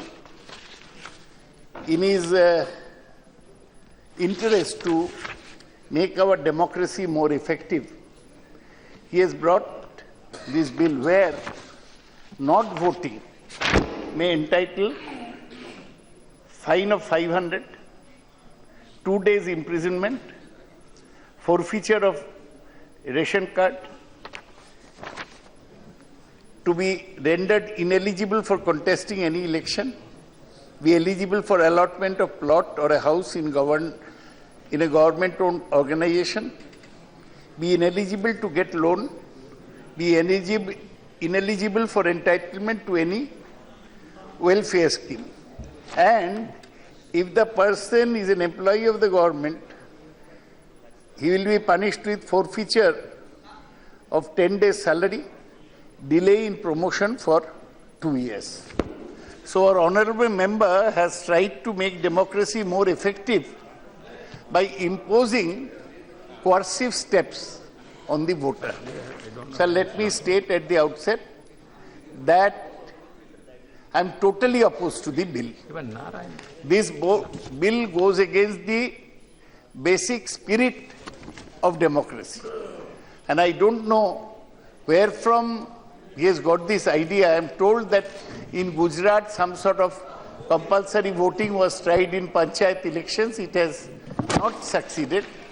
And I am surprised that this law has been brought in Parliament. Now this is, of course, for some of my facts, I am grateful to Mr. Sadanand Gowda, the law minister. He will ultimately have to reply to the bill, and I am sure that he has got all this material. Some of my material I got from him. Now, the member has said in the statement of object and reasons, it has been seen that only about 50% of eligible voters exercise their right to vote. During all the elections in the country, it has been observed that the number of actual voters is far below the number of eligible voters. So, voting is low. Low voting percentage is becoming worse with every elections. And voting is therefore made compulsory. He said that the bill seeks to make voting compulsory for all electors subject to certain restriction so that the voting percentage in the country is increased. However, citizens who are either physically incapacitated or have bona fide reasons have been given exemption under the Act. Now, our right to vote is given according to our Constitution. The biggest gift of the Constitution, drafted by luminaries such as Jawaharlal Nehru, Vallabhbhai Patel, Dr. Babu Rajendra Prasad, and of course, Dr. B.R. Ambedkar, who was the law minister under Nehru's government and who was also chairman of the drafting committee of the constitution. They formed this constitution. And the basic principle is one man, one vote. The President of India will have one vote, the poorest Harijan will have one vote. This is the strength of our democracy. And it has been seen that though many people in the country may be illiterate, our voters have always voted with their feet, and they have shown that they have overthrown powerful leaders in the country. They overthrew Indira Ji in 1977. They brought her back in 1980. They proved that throughout the country, in spite of all the divisions of caste, creed, religion that we have, it is possible to have a uniform view throughout the country. Now, what we have to understand is that this voting is basically a right that is given to people. Now, it is up to people whether to exercise that right or not. Our Constitution 1901 guarantees freedom of speech and expression. Now, if somebody says that I'm not going to vote, I don't believe in this system, that person also has a right to exist. In fact, in our country, though these days sedition is being used rather injudiciously, I think that even somebody who does not believe in unity of India has a right to express himself. We may not agree, the majority may not agree. You remember, sir, in Tamil Nadu, when DMK was formed originally, Annadurai ji designed a flag for Dravidsthan, showing Tamil Nadu in a different color. Nobody charged him with sedition. No. At that time, 1962, yes, when sir. he spoke in Rajya Sabha also, he spoke what he said. Yes, sir. At that time, Constitution has not barred about the separation. Afterwards, 1963 only changed the Constitution. You cannot disintegrate the India. That is change is there. Annadurai was He said that is different. Sir, Annadurai was a great leader. Annadurai was a great leader, and he was the man who overthrew 20 years of Congress monopoly in Tamil Nadu and came to power in 1967. He was a revered disciple of Periyar Ramaswamy Naikar, but later left Periyar on the grounds of his Periyar's marriage, and he formed his own DMK. That Dravid style of politics is still dominating in Tamil Nadu today, and the present government in Tamil Nadu follows that. All I am trying to say is Annadurai also had this thought that there should be a separate Dravidsthan. Jawaharlal Nehru was alive. No sedition case was brought against him. This is the strength of Indian democracy. Sir, you have seen over the last 68 years, we have had peace accords with vociferous forces, secessionist forces in this country. The government of India signed an accord with Akalis in Punjab, some of whom were demanding Khalistan. We signed an accord with Nagas, who wanted a separate Naga country. We signed an accord with Mizos, where Laldenga had declared an independent Mizoram. We signed an accord with Tripura rebels, also with Bodoland people. In our country, even in Tripura, where my friend comes from, this Communist Party at one time, they wanted a separate place for the tribals, separate country for the tribals. In fact, they had even supported Gorkhaland in Bengal at one time. That was their view. They wanted no Bengali Hindus should come into tribal, and Communist Party led that, CPM led that agitation in Tripura. No, you please clarify. But I am saying that all these forces have been integrated into the Union of India. Democracy is the strongest weapon. But nobody of them, किसी ने भी पाकिस्तान जिंदाबाद का नारा नहीं लगाया. India अगर इतना कमजोर हो गया कि कुछ बच्चे एक यूनिवर्सिटी में पाकिस्तान जिंदाबाद करता कि मुल्क टूट जाएगा और उस पर सिडिशन चार्ज लगाना है, this is the handling and foolish thinking of the ruling party that is landing them in trouble everywhere. That is why you're not being able to control the Jat agitation in Haryana for the last few days, where hundreds of crores of property have been destroyed. No, Mr. Azad, all I was trying to emphasize, Haryana जल रहा है, महिलाओं को बलात्कार हो रहा है, बहुत खराब हालत है. आप लोग, अच्छा आप तो मध्य प्रदेश से है, आप जरा हरियाणा को बारे में देखिए, महिलाओं को इज्जत जा रहा है वहाँ. आप लोग का सरकार है, आप लोग को कुछ करना. Please Shaukat Rai, professor. No sir, I'll address myself. My BJP friends are getting excited by what I'm saying, but that is not my intention. So I am, क्या विदुरी जी बोलो, आप तो लड़ाकू हो. No, just please. Okay, all right. Jammu Kashmir में black board पे 4 बच्चे लिखा करते थे जम्मू कश्मीर होता है, और ये क्या डाल देते थे, अरे बच्चों ने लिख दिया क्या छोड़ो. हाँ यही तो आग बंदी जम्मू कश्मीर में. तो इसलिए लोगों को आदत पड़ जाती है, लोगों को लगता है देश में कुछ कहने वाला है. आप कुछ भी कहते हैं देश तो सलाह. विदुरी जी अच्छा हुआ. अच्छा.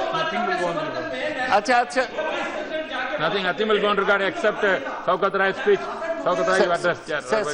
Sir. But they are very honorable members, sir. Viduri ji, Gajendra Singh Shekhawat ji, he is related to our former vice president. When they say something, I must listen to them with care. Sir, but what I am saying, sir, you'd be interested that. अच्छा विदुरी अभी तो चुप करो. अच्छा मैं तो आपको सुना, अभी चुप करो, मुझे बोलने दो. अच्छा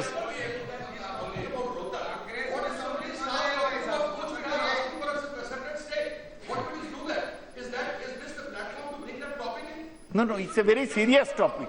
Democracy is being threatened in Rotan. It's a serious matter.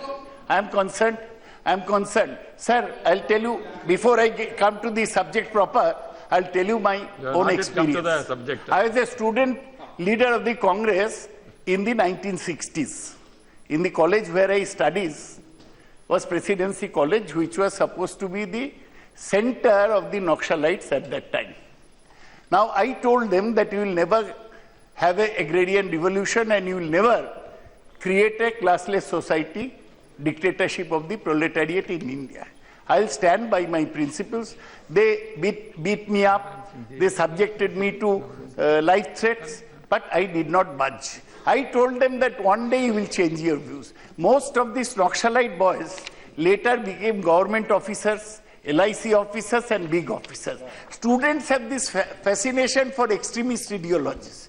But after they leave the college, university, they become normal citizens, and those, I sometimes meet them, those who are saying China's chairman is our chairman. It was also an anti-national slogan which we had opposed. But those people changed their views. Democracy should not be so brittle. India should not be so brittle कि कुछ बच्चे slogan उठाए, उसको लेके पूरा केंद्रीय सरकार उस पर टूट पड़े. ये अनवाइज है. इसको अंग्रेजी में कहता है हैम-हैंडेड हैंडलिंग ऑफ ए सिचुएशन. छोटा सा सिचुएशन को आप बढ़ा देते हो. यही मैं आपसे कहने चाहता हूँ. अरे इस पर बहस हो रही है. आप सुनिए ना क्या हो गया. आप क्या? अरे आप सुनिए ना. हाँ कंपल्सरी वोट. नहीं भैया प्रहलाद जी पटेल मैं क्यों ये सब लाया. मैं लोकतंत्र के पक्ष में बोल रहा था. मैं बोला लोकतंत्र में हमें लोग। अरे बदूरी जी बैठ जाइए, इनको बोलने दीजिए। नहीं बोल इनका। अच्छा, आप जानते हैं इसके लिए हम है ना, इनको विषय पर लाने के लिए हम बैठे हैं। अरे क्या करने से क्या करना है? अरे इग्नोर कोई बात रिकॉर्ड में नहीं जाए सिवाय इनके। बच्चे बोलने से क्या होता है मुल्क का? माननीय सौगत राय जी, माननीय सौगत राय जी, आप भी हल्ला करने से क्या करेंगे? सर नहीं, यही तो गलती। इसी के लिए इनको बोलने दीजिए। गजेंद्र जी छोड़ दीजिए, उनको बोलने दीजिए ना। छोड़ दीजिए। माने भी सर अच्छा सर, अच्छा ये हमारे जो चेयरमैन है उनके साथ मैं 6 लोकसभा में था। वो 6 लोकसभा के 3-4 सदस्य यहाँ बचे हुए हैं, उसमें मैं और चेयरमैन साहब हैं। तो आप तो जानते हैं सर, लालू यादव थे उस समय, रामविलास पासवान थे और बहुत कम, आडवाणी जी भी उस समय नहीं थे, वो राज्यसभा में थे। तो सर हम बहुत दूर एक साथ चल के आए हैं। तो आपको तो धीरज है, आप सब कुछ देखे हैं, पुराना सोशलिस्ट है, अभी भी टॉवेल पहनते हैं, आप समझेंगे। मैं एक ही बात कहता हूं विदुरी जी, मेरा उम्र ज्यादा है, इतना धीरज विदुरी जी को मत कहिए ना। नहीं सर, मैं आपके माध्यम से विदुरी जी को कहना चाहता हूं कि लोकतंत्र में धीरज सबसे बड़ा बात है। आपको जो ये नाराजगी, ये अच्छा नहीं है। ये नाराजगी के लिए बीजेपी तो 7 सीट जीता लोकसभा में दिल्ली से, क्यों केवल 3 सीट मिला विधानसभा में? ये क्योंकि विदुरी जी ऐसे लोग अचानक नाराज हो जाते हैं और जनता आप पर नाराज हो जाते हैं। ये नहीं होना चाहिए। सर मैं I'll come back to the sir, I'll come back to the main point. So I have said, after having given my thesis on democracy, let me come back to the main point, which is I am opposed to this compulsory voting and this fine and everything imposed on us. Sir, I told you that I've got some of my facts from Honorable Law Minister Sadanand Gowda, and I found out a comment by the Law Commission. Law Commission says that the Law Commission does not recommend compulsory voting. Law Commission is the highest law body of the country. It will not work in a vast country like India. I'll also tell you that sir, ये पहले बार नहीं है कि compulsory voting का सवाल ये house में आया। इसके पहले भी BS रावत साहब एक मेंबर थे, 2004 में ऐसा एक विधेयक लाए थे। JP अग्रवाल कांग्रेस के मेंबर थे, इस बार हार गए, वो भी 2009 में ऐसा एक विधेयक लाए थे। दोनों समय पार्लियामेंट इसको रिजेक्ट कर दिया। क्यों? क्योंकि आप समझिए कि हमारा 125 करोड़ की आबादी है, 80 करोड़ के लगभग हमारा इलेक्टोरेट है। अच्छा, उसमें शायद 10 करोड़ लोग भी वोट नहीं दिया या 20 करोड़ लोग वोट नहीं दिया। उस पर आप 500 रुपया का फाइन इंपोज करेंगे तो ये फाइन कलेक्ट करना कितना मुश्किल होगा, ये आप समझ के देखिए। ये क्या सारा मुल्क में हलचल पैदा नहीं कर देगा? ये इस सब में जाना नहीं चाहिए। अमेरिका में प्रेसिडेंशियल इलेक्शन को लेकर हम अखबार में इतना देखते हैं, टीवी में इतना देखते हैं। शायद आपको पता होगा कि अमेरिका में 45-46% वोटिंग होता है। हमारे तो हिंदुस्तान में कभी जब हवा उठता है, मोदी जी को उठा था, अभी गिर गया, तब भी 60-70% लोग वोट किए थे। 60-70% लोग वोट किए थे। ये हवा बंगाल में तो हम स्वीप करेंगे, कोई नहीं रहेगा, एकदम झाड़ू से स्वीप कर देंगे सब दूसरे पार्टी। आप उसके बारे, बंगाल के बारे में मत सोचिए, उसको छोड़ के बाकी हिंदुस्तान का बात करिए। तो मैं कहता हूं कि ये इम्प्रैक्टिकल है। हमारे मुल्क में, इतने बड़ा मुल्क में आप ये इंट्रोड्यूस करने जाएंगे। आज सारा दुनिया में हम कहते हैं सीमलेस डिलीवरी। बहुत लोग कहते हैं कि ये जो टोल टैक्स देने पड़ता ना रास्ता में, इसको एबॉलिश करना चाहिए, स्मार्ट कार्ड आप दे दीजिए, लोग ट्रेवल कर सके। तो आप फिर एक तो बड़ा प्रॉब्लम सरकार पर ला देंगे और सरकार उसको इंप्लीमेंट कर पाएगा। Election commission can send a name of list of names of those who have not voted, लेकिन इलेक्शन कमीशन का तो अपना स्टाफ बहुत कम है, वो तो स्टेट गवर्नमेंट सेंट्रल गवर्नमेंट का एम्प्लॉय से काम करते हैं। इलेक्शन कमीशन इसको इंप्लीमेंट नहीं कर पाएगा। ऐसे भी हमारा वोटर्स लिस्ट तैयार करने में कितना गलती रह जाता है, कितने सारे फॉल्स नेम रहता है, कितने लोग एलिमिनेट हो जाते हैं। तो मैं आपसे 2-4 उदाहरण दृष्टांत देने चाहता हूं। बहुत ऐसा नहीं है कि कोई देश में नहीं है कंपलसरी वोटिंग, लेकिन आस्ते आस्ते लोग छोड़ रहे हैं। Fiji abundant compulsory voting in 2014। Fiji जो जहां ज्यादा भारतीय लोग रहते हैं, एक आइलैंड है। Chilli in 2012, Austria in 2004। Many countries which still have the law, Egypt, Greece, Mexico, Paraguay and Thailand, they have stopped enforcing it. उसको लागू नहीं करता। Netherlands abolished it in 1967. Now you know Netherlands is a small country but developed country in Europe. They gave 3 reasons for abolishing it. They said the right to vote was a right and it was up to a person whether he would exercise it or not. हमारा अधिकार है, लेकिन ये अधिकार हम लागू करने चाहते हैं कि नहीं, ये मुझ पर है। दूसरा, hard to enforce in practice, ये लागू करना बहुत मुश्किल है। बहुत देश है, पेरू में आपको छापा मार देता है रेशन कार्ड पर कि आपको रेशन नहीं मिलेगा नहीं वोट देने से। Third, it will be better to ask the political parties to gather the voters to the polling booth. Sir, कुछ कंट्री में ऐसा है, फाइन तो कम है, मैं जैसा बोला उसको हर बहुत सारे एडवांटेज लिया जाता है। You will not gate A social security card, you will not gate A ration card. Peru, Brazil, Belgium, ये लोग अभी स्ट्रिक्टली ये लॉ चालू किया है, लेकिन हमारे इतने बड़े 125 करोड़ का देश में ये नहीं चलेगा। छोटा मोटा चीज लेकर यहाँ कितना गड़बड़ हो रहा है। जाट रिजर्वेशन के मामले में सारा हरियाणा में आग लग गया, आगजनी हो गया और करोड़ों का नुकसान हुआ। पटेल रिजर्वेशन को लेके गुजरात में कितना आंदोलन हो गया। तो कुछ मालवा में तो एक भी आदमी नहीं मरा, हरियाणा में एक दिन का पुलिस फायरिंग में 11 लोग मर गए। इस विषय पर हालत बहुत खराब है। तो हमारे मुल्क में और समस्या बढ़ाना नहीं चाहिए। तो मंत्री जी इस पर जवाब देंगे और सदा। हाँ बोलिए। नहीं, आप इसको कंक्लूड होने दीजिए। एक मिनट उसको बोलने दे।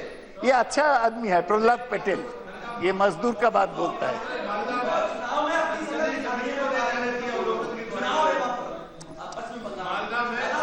मैं बताता हूँ। नहीं, चलिए अच्छा सुनिए ना। अब आप सर मालदा, अब आप समाप्त करें। हम वही बोल रहे हैं, मालदा के बारे में ही बोलूंगा। अरे मालदा के बारे में सुनिए ना। मालदा शारदा दोनों के बारे में बोल सकता हूँ। अरे आप, मैं तो मालदा शारदा दोनों के बारे में बोल। अब बताना है। एक तो सर मालदा में एक भी लोग नहीं मरे। हाँ हुआ एक तो कम्युनली चार्ज सिचुएशन हुआ था, एक मॉब, उसमें ज्यादा लोग मुसलमान थे, वो एक थाना जला दिए थे और पुलिस का जीप जला दिए थे। लेकिन सरकार इतना सूझबूझ के साथ कदम उठाए कि वहां पुलिस का गोली चलाने नहीं पड़ा। उस समय बीजेपी के लोग सोचा ये हिंदू मुसलमान इशू है, उधर पहुंच जाए, तो हम लोग उसको घुसने नहीं। खराब किया क्या सर? कहाँ पर? रिकॉर्ड में नहीं जाए। ये बस सौगत राय जी के अलावा कोई बात अभी लिख में नहीं जाए। सर छोड़िए, उस विषय को क्यों लाते हैं? अरे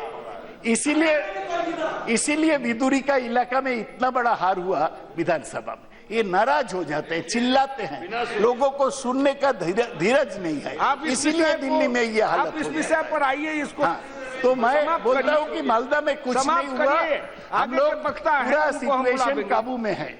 और वो लोग शारदा के बारे में पूछते हैं, मैं देखा नहीं, सुप्रीम कोर्ट ने ऑर्डर किया सीबीआई जांच करे।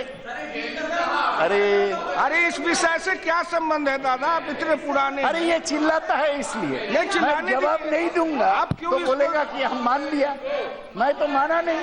आप जवाब तो देना चाहिए। जाते हैं, अब इसको समाप्त करिए। सभापति महोदय एक मिनट मैं खत्म करता हूँ। खत्म करिए, आगे तो मैं कहता हूँ, अरे सीबीआई को सुप्रीम कोर्ट ने केज पैरट बोला, तो केज पैरट को आपका सरकार उससे कुछ भी कार्रवाई करे, हमारा क्या? कोई रेस्पॉन्सिबल आदमी उसको खिलाफ आप कदम उठाए, हमको क्या कहना है? हम तो किसी से अब इस विषय को नहीं चाहते हैं, लेकिन दिल्ली का एमएलए ओपी शर्मा जो जर्नलिस्ट को पीटा, उसका बिना अरेस्ट करके छोड़ दिया, ये सब नहीं होना चाहिए। ये मुल्क में सहनशीलता चाहिए, और सहनशीलता के अभाव के कारण माननीय विधुरी जी, आप कृपया अपनी सीट पर बैठे और आप ये सहनशीलता वापस लाइए। आप सोचिए, इसीलिए तो केजरीवाल का झाड़ू आप लोग को विधुरी जी आप शांत रहे। भैया आप इसीलिए विधुरी जी आप शांत रहे। सुनील कुमार सभापति महोदय, आपको बहुत धन्यवाद। सभापति महोदय, आपको एक पुराना कलीग मैं अपना भाषण आदरणीय श्री जनार्दन सिंह सिग्रीवाल जी द्वारा प्रस्तुत विधेयक अनिवार्य मतदान विधेयक पर बोलने के लिए खड़ा हुआ। खत्म करके निश्चित रूप से जब आदरणीय सौगत राय जी के बाद बोलने का मौका है, तो उनके जैसा न हम लोग अनुभवी हैं और न शोध किए हैं, न ज्ञानी, लेकिन फिर भी जो बातें दिमाग में आती है, उन्होंने बहुत सारा उदाहरण दिया और एक बात और कही कि पूरी चिंता कीजिए लेकिन बंगाल को छोड़ के। मतलब बंगाल जो है वो बंगाल छोड़ के आप चिंता कीजिए, और अनिवार्य मतदान के रास्ते से ही बंगाल का समाधान निकलता है, इसलिए उसका विरोध करते हैं। क्यों विरोध करते हैं? क्योंकि बंगाल में एक प्रक्रिया चलती है बूथ जाम करने की। वो बूथ कैप्चरिंग नहीं, बूथ को साइलेंट रूप से लाइन लगाकर जाम कर दो, और जब मतदान अनिवार्य हो जाएगा तो पोल पट्टा खुल जाएगा, दुनिया जान जाएगी। और आपने उदाहरण दिया कि जेएनयू या कहीं किसी विद्यालय में कुछ हो रहा है, उसको ऐसे ही छोड़ दो, समझा दो, इग्नोर करो। अब पता नहीं, उनके इतना तो विद्वान न हम लोग हैं, न जानकारी है। अनेकों लोगों ने बलात्कार जैसे मामले में भी इग्नोर करने की बात कही। लेकिन अगर इस प्रकार की प्रवृत्तियों को, तरीकों को अगर हम शुरू से ही प्रोत्साहन देते रहेंगे तो हम किस ओर जाएंगे? उन्होंने नक्सल आंदोलन के उन्मूलन की बात कही और वो एलआईसी का अफसर बन गया। मेरे भी ध्यान में है कि शौकतदा पहले कांग्रेस में थे। सिद्धार्थ शंकर राय ने बंगाल के मुख्यमंत्री रहते हुए नक्सलवाद के आंदोलन को किस तरह से समाप्त किया या कुचल डाला, उसकी चर्चा अगर आज हम करें तो बड़ा खराब लगेगा। इसलिए अनिवार्य मतदान उन सभी लोगों को निश्चित रूप से नागवार गुजरेगा जो नहीं चाहते।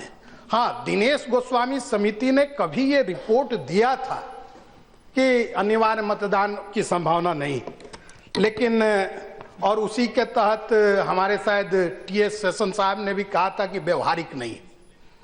लेकिन जब हम दुनिया के कुछ चिली और बाकी जैसे देशों का उन्होंने उदाहरण दे दिया कि वहां यह अनिवार्य मतदान की प्रक्रिया समाप्त हो गई, लेकिन लगभग अभी भी दुनिया के 32 देशों में आज भी अनिवार्य मतदान लागू है, और उसमें ब्राजील जैसा बड़ा देश भी है।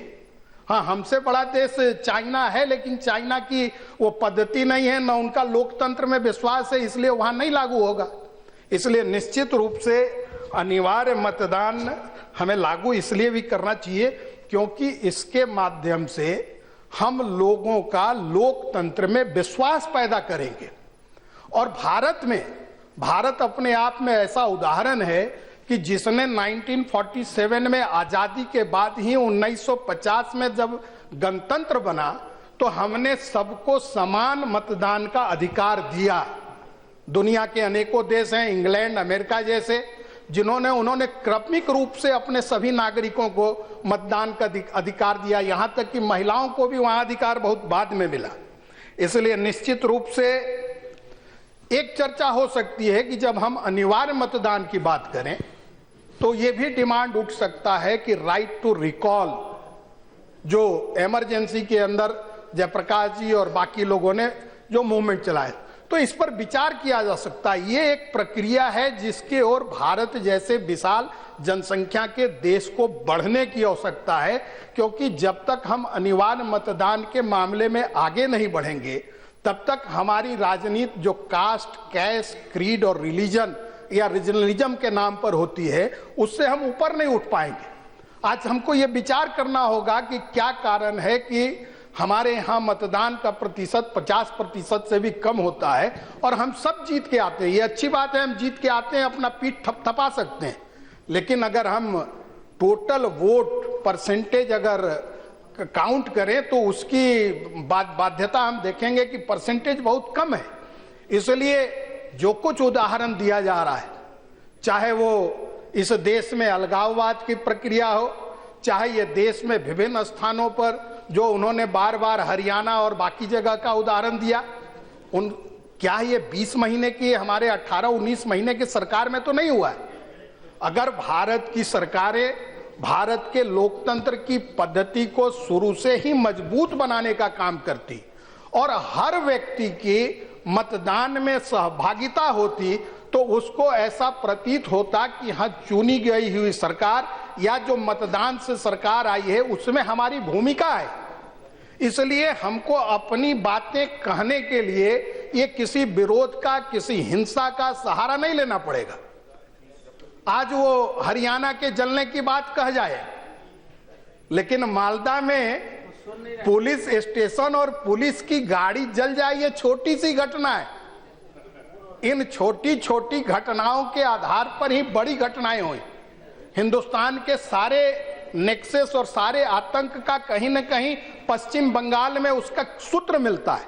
इसलिए ऐसे स्थिति में खास करके देश के नौजवान को मैं निश्चित रूप से भारत के पूर्व प्रधानमंत्री राजीव जी को धन्यवाद देना चाहूंगा कि उन्होंने 21 साल से मतदान की आयु 18 वर्ष तक पहुंचाई, जिससे हमारे नवयुवकों में भी एक उत्साह जगा और देश के निर्माण की प्रक्रिया में वो जुड़े। निश्चित रूप से मैं भारतीय जनता पार्टी का सदस्य हूं। टीका टिप्पणी स्वागत जी ने की है, मैं उनको सिर्फ एक चीज बताना चाहूंगा कि इस अनिवार्य मतदान की प्रक्रिया से जिस सांस्कृतिक राष्ट्रवाद की अवधारणा को हम लोग कहते रहे हैं उसकी पुष्टि होती है। जिस दिन ये अनिवार्य मतदान लागू होगा देश में, उस दिन त्रिपुरा से कश्मीर तक अपने आप बिना कहे हुए राष्ट्र एक रूपता के सांचे में बंध जाएगा और जो सांस्कृतिक राष्ट्रवाद आज उनके हिसाब सिर्फ सिद्धांत है उसका व्यवहारिक रूप नजर आएगा। इसलिए ये विरोध कर रहे हैं, क्योंकि भारत में आपको भी पता है कि वोट कौन नहीं देते हैं। वोट देने का अधिकार आज के पूर्व तक 68 साल में जब बैलेट से चुनाव होता था तब भी ये कहा जाता था कि वोटिंग मशीन नहीं लागू होगा, इलेक्ट्रॉनिक मशीन नहीं लागू होगा। ये ठीक है कि हमारी आबादी 125 करोड़ से ऊपर की हो सकी है, लेकिन हमारी सरकार, हमारी व्यवस्थाएं, हमारी संस्थाएं इतना मजबूत हैं कि वो इसका रास्ता खोज सकती हैं और वो इसका समाधान खोज सकती हैं कि पूरे देश के हर व्यक्ति को किस तरह से हम वोटिंग का राइट दें। निश्चित रूप से मैं इस बात पर नहीं सहमत हूं कि हमको कोई कड़ा पनिशमेंट देना चाहिए, लेकिन एक पाबंदी का स्वरूप होना चाहिए कि आपको मतदान नहीं करने वाले को कुछ अधिकारों में हम कटौती करें, कुछ उनके बेनिफिट्स रोके जाएं, लेकिन ये प्रक्रिया निश्चित रूप से शुरू होनी चाहिए। और निश्चित रूप से जो जनार्दन सिंह सिग्रीवाल जी द्वारा जो अनिवार्य मतदान का विधेयक लाया गया है, जो पूर्व में भी लाया गया है, मैं इसका समर्थन करते हुए पुरजोर अपील करता हूं कि यह विधेयक पास हो, ताकि आने वाले भारत को हम पूरे विश्व में एक लोकतंत्र के सच्चे सेनानी के रूप में, सच्चे संस्था के रूप में प्रस्थापित कर सके। धन्यवाद। माननीय मंत्री जी बोलना चाहते हैं? हाँ, संक्षिप्त में आप बोले, क्योंकि अब सरकार संक्षिप्त में बोलेंगे सर। अगला बिल लेना है सर, हिंदी में बोलेंगे, थोड़ा गलती हो तो सर क्षमा कीजिए। सर, अभी सभापति महोदय, जनार्दन सिंह सिग्रीवाल ये जो बिल लाए, इसका स्पिरिट को मैं समर्थन करता हूं, क्योंकि हर नागरिक को देश निर्माण में भागीदारी होना चाहिए, भाग लेना चाहिए, और ये मतदान भी उसका परसेंटेज जितने ज्यादा होंगे इतने सेंस ऑफ ओनिंग वो भी होंगे। लेकिन सर, इस जो बिल में जो प्रोविजन रखने के लिए सजेशन दिए गए, ये coercive measures, I think it is not required, because there is example in our country. हमारा देश में भी ऐसा एक उदाहरण हुआ करती है। मैं जिस प्रदेश से आती हूँ, त्रिपुरा प्रदेश, आप आंकड़ा लीजिए, जरूर लॉ मिनिस्टर का पास होंगे। ये हर चुनाव में, ये लोकसभा हो, विधानसभा हो, ग्राम पंचायत का हो, और आदिवासी क्षेत्र जहां पे पहाड़ी क्षेत्र में अभी ये 24 तारीख को एक चुनाव हुआ है, इसमें 93% पिछले जो 2013 में जो विधानसभा का चुनाव हुए हैं, उसमें 94% whole state, not a particular constituency, कोई के कॉन्स्टिट्यूएंसी में 96% भी हुआ। कैसे हुआ? The common people, general people, they must own the government. They must be given that opportunity to participate in the process of planning, to participate in the process of implementation of any project. And the government, they should be answerable to the people. It is there. That's why today in our state of Tripura, we have achieved the 100% literacy, the number one in our country. So if this system, ऐसा माहौल हम पूरी देश में हम पैदा कर सकते, कोई ऐसा कोर्सिव मेजर्स लेने का कोई जरूरत नहीं है। ये मतदाता का जो फीसदी परसेंटेज वो बढ़ जाएंगे। दूसरा हम कहना चाहता हूं, अभी ये माननीय सदस्य ने बोला है, ये हम कम परसेंटेज मिलने से भी हम चुन के आती हो। तो अभी जो मौजूदा सरकार, their voting percentage only 31%। Last 2014 Lok Sabha election BJP got only 31%. So majority of people, they do not vote at this party, but they're in the government because it was system. It is not wrong. So if there proportionate representation, if that can be introduced, if Honorable Law Minister can bring that kind of legislation, proportionate representation, then the now muscle power, money power in Indian this voting system, what is we are observing, we are witnessing that corruption in the politics, everything that will come to the end. So I can, though I spirit support the spirit of this bill, but I can, in what shape this bill has been proposed, I can agree to that. With this word, I conclude. Thank you. माननीय मंत्री जी। मान्य Sabhadyaksh ji.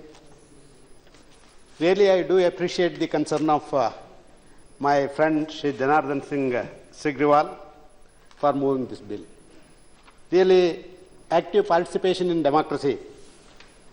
Certainly, more percentage of voting in the elections. It will strengthen the democratic traditions in the country. But such participation should come out from the people voluntarily rather than by coercion or allurements. The very voting right is a civil right. It is rather than a civil duty. While citizens may exercise their civil rights, but they are not compelled to do so. On the other hand, this compulsory voting may infringe the rights of each individual, each voter. We are fully aware of the Universal Declaration of Human Rights. Article 2 of the Universal Declaration of Human Rights says that, which guarantees the freedom of political opinion. It should not be by coercion we should go for any elections, which will certainly against the democratic principles. But the spirit of Janardhan Singh is certainly appreciable because more percentage of voting in the elections, there will be a decision which the intention in the minds of the people or the voter, which will give more strength to the democracy. This is not the first time, as rightly said by Professor Saugat Roy, this is not the first issue of compulsory voting discussed in the Parliament. But every time, either in 2004 by B.S. Rawat or in 2009 by Agarwal, both times deliberations went on for such a lengthy period. Even this also, I think, I don't know the exact number. Yes. 10 hours debate went on. Very good suggestions have come from various learned members of Parliament here. 53% have participated in the debate. Several viewpoints, several suggestions, which will certainly, if the Election Commission takes into consideration of all those issues, all those suggestions given by the various learned members, certainly the voting percentage will certainly go up. I have taken down everything. And certainly I am going to write to the Election Commission in the name of Janardhan Singh that these are the viewpoints of the Parliament members, so that which are possible that need to be implemented, but at the same time a democratic setup cannot be by compulsion voting or compelling them to vote or by penalizing them. It is against the democratic principles. Of course, in the last deliberations also during 2004 and 2009, ultimately the views that has been given by the Parliament members, that has been taken note of and it has been referred to the Election Commission. Several viewpoints that was advanced in the last debate also, that has been taken care of by the Election Commission. For that only the percentage of voting is going high and high. So today in so many parts of the country, we see that the voters, they are really en bloc, they are boycotting the elections across the country for various reasons, because they don't like the system. The elected representative, they do not perform their duties up to the expectations of the voters. So in various corners we have seen en bloc that boycott of elections. So we can't restrict those persons, because right to vote is right to not vote. So under democratic principles, a man should be given a free mind, wherein if he doesn't feel that I should vote for a certain person, certain candidate or certain political party, it is his wish to whom to vote or not to vote. So it should not be construed that a democratic setup, right to vote is only he must vote. It is not like that. Right to vote is right to not vote also. So even in earlier debate also, discussions also, it was suggested that the voters should be motivated. They should be they should feel that I should vote. It is my right. I should vote, and then only a proper election can be conducted under these present circumstances. People should motivated to rise to the occasion and feel fright to participating in democratic process of election of their representatives. Of course, several committees earlier have been formed, that Tarkunda committee, Dinesh Goswami committee, even the political parties have held a meeting on 22nd May 1998. All political parties participated. Even Law Commission, the matter was referred to the Law Commission, and even Law Commission in its 255th report has given an elaborate and detailed study and came to an opinion that compulsory voting is not possible and not feasible also for this country. And so they said that they does not recommend the introduction of the compulsory voting in India. In fact, believes it is highly undesirable for the variety of reasons described above, such as being undemocratic, illegitimate, expensive, unable to improve quality of political participation and awareness, and difficult to implement. Sir, after coming to this conclusion by various committees and even after getting the report of the Law Commission, the Election Commission started creating awareness with the voters and motivating them to vote and reminding their rights in the, and it is the need of the hour they should come and vote. The Election Commission has several occasions, has taken up several initiatives. Now every year 25th January is National Voters Day that we are celebrating, with several activities are conducted, and we are motivating the people to vote, and several medias, print media, electronic media are widely used to motivate them, even sending SMS. Nowadays, Election Commission even going to the house of the voter and issuing slips and reminding him that you should come and vote. These are the several initiatives that has been taken by the Election Commission. Now, voting percent has gradually increased. Last in general elections, the voting percentage was nearly 66.4%. Nearly 66.4%. Of course, last election, in the voter list, it was 84.3 crore people were enrolled as voters, out of which 66% voting was done. Well, I would like to bring one issue before this House, that several, as rightly said by my senior Professor Saugat Rai, that in various countries they have tried it. Small countries, it may be possible, because you see in the last elections it was 64%. Out of 84 crores, 64% means nearly 25 crores they have not voted. Is it possible to identify all those persons? In our country, so many employees, they are working in some other places.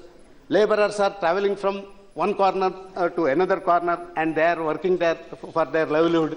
So is it possible to penalize everybody, 25 crore or more people at one stretch? It is highly impossible exercise that could be done in our country. Only thing is, we have to motivate, we have to find an alternative solution to see that the migrant laborers should be given voting right wherever they may be. So now latest technologies are coming. We want to introduce the latest technologies so that voting fashion has to be changed and they should be made to vote. That is the only alternative that will be available for the country to see that more and more percentage should come and vote. Even countries, several countries that, as rightly said by Professor Saugat Rai, that Fiji, even Austria, Egypt, Greece, Mexico, Paraguay, Thailand, they have stopped enforcing once they started this compulsory voting, they brought a legislation, but within a very short period they came to know that it may not be possible to implement. When such small countries could not be able to implement the compulsory voting process, how a country like India, more than 125 crore people, how it could be possible to implement? It is highly impossible to implement, and penalizing the voters, it cannot be done at this juncture. Under these circumstances, the only way that is available for us is to see that, take good suggestions from various corners, use more and more technology in voting. We can see earlier ballot paper was there, now it has gone, even voting machines are there. Earlier, nobody was going to the house of the voters. Now the election commission itself made it a point to visit the house of the voter and motivate him to come and vote. So percentage is also increasing day by day. Under such circumstances, compulsory voting cannot be possible, and it may not be possible in country like India. But Janardhan Singh, my friend Janardhan Singh's intention is to see that almost all the persons should vote so that democracy will become more and more vibrant. So I would like to make one appeal to Janardhan Singh ji. Let him please withdraw the bill. I have noted all the suggestions that has been given by various members in this house, and certainly the suggestions that will be referred to the Election Commission, and the Election Commission will be requested to implement the suggestions that has been given by the various members. Ultimately, the more and more percentage voters should come and vote so that we can make the democratic process strengthen. We will strengthen the democratic process in India.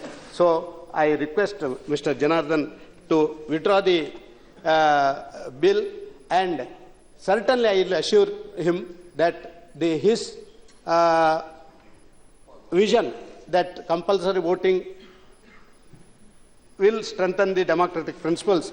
We will do it by the process through Election Commission, and Election Commission will be also motivated that he should take care of all the suggestions that has been given by the various members.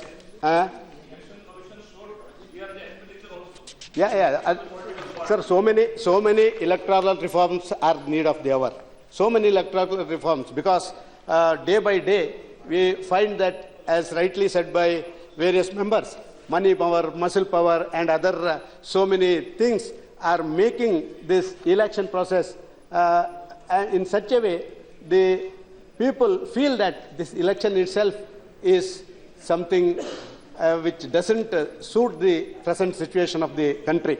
So under such circumstances, when the requests and requirements which the Janardhan Singh Trivedi made out in his bill, Sigriwal, it may not be possible to implement at this juncture, because by the other processes only we should make more and more persons to motivate to come and vote.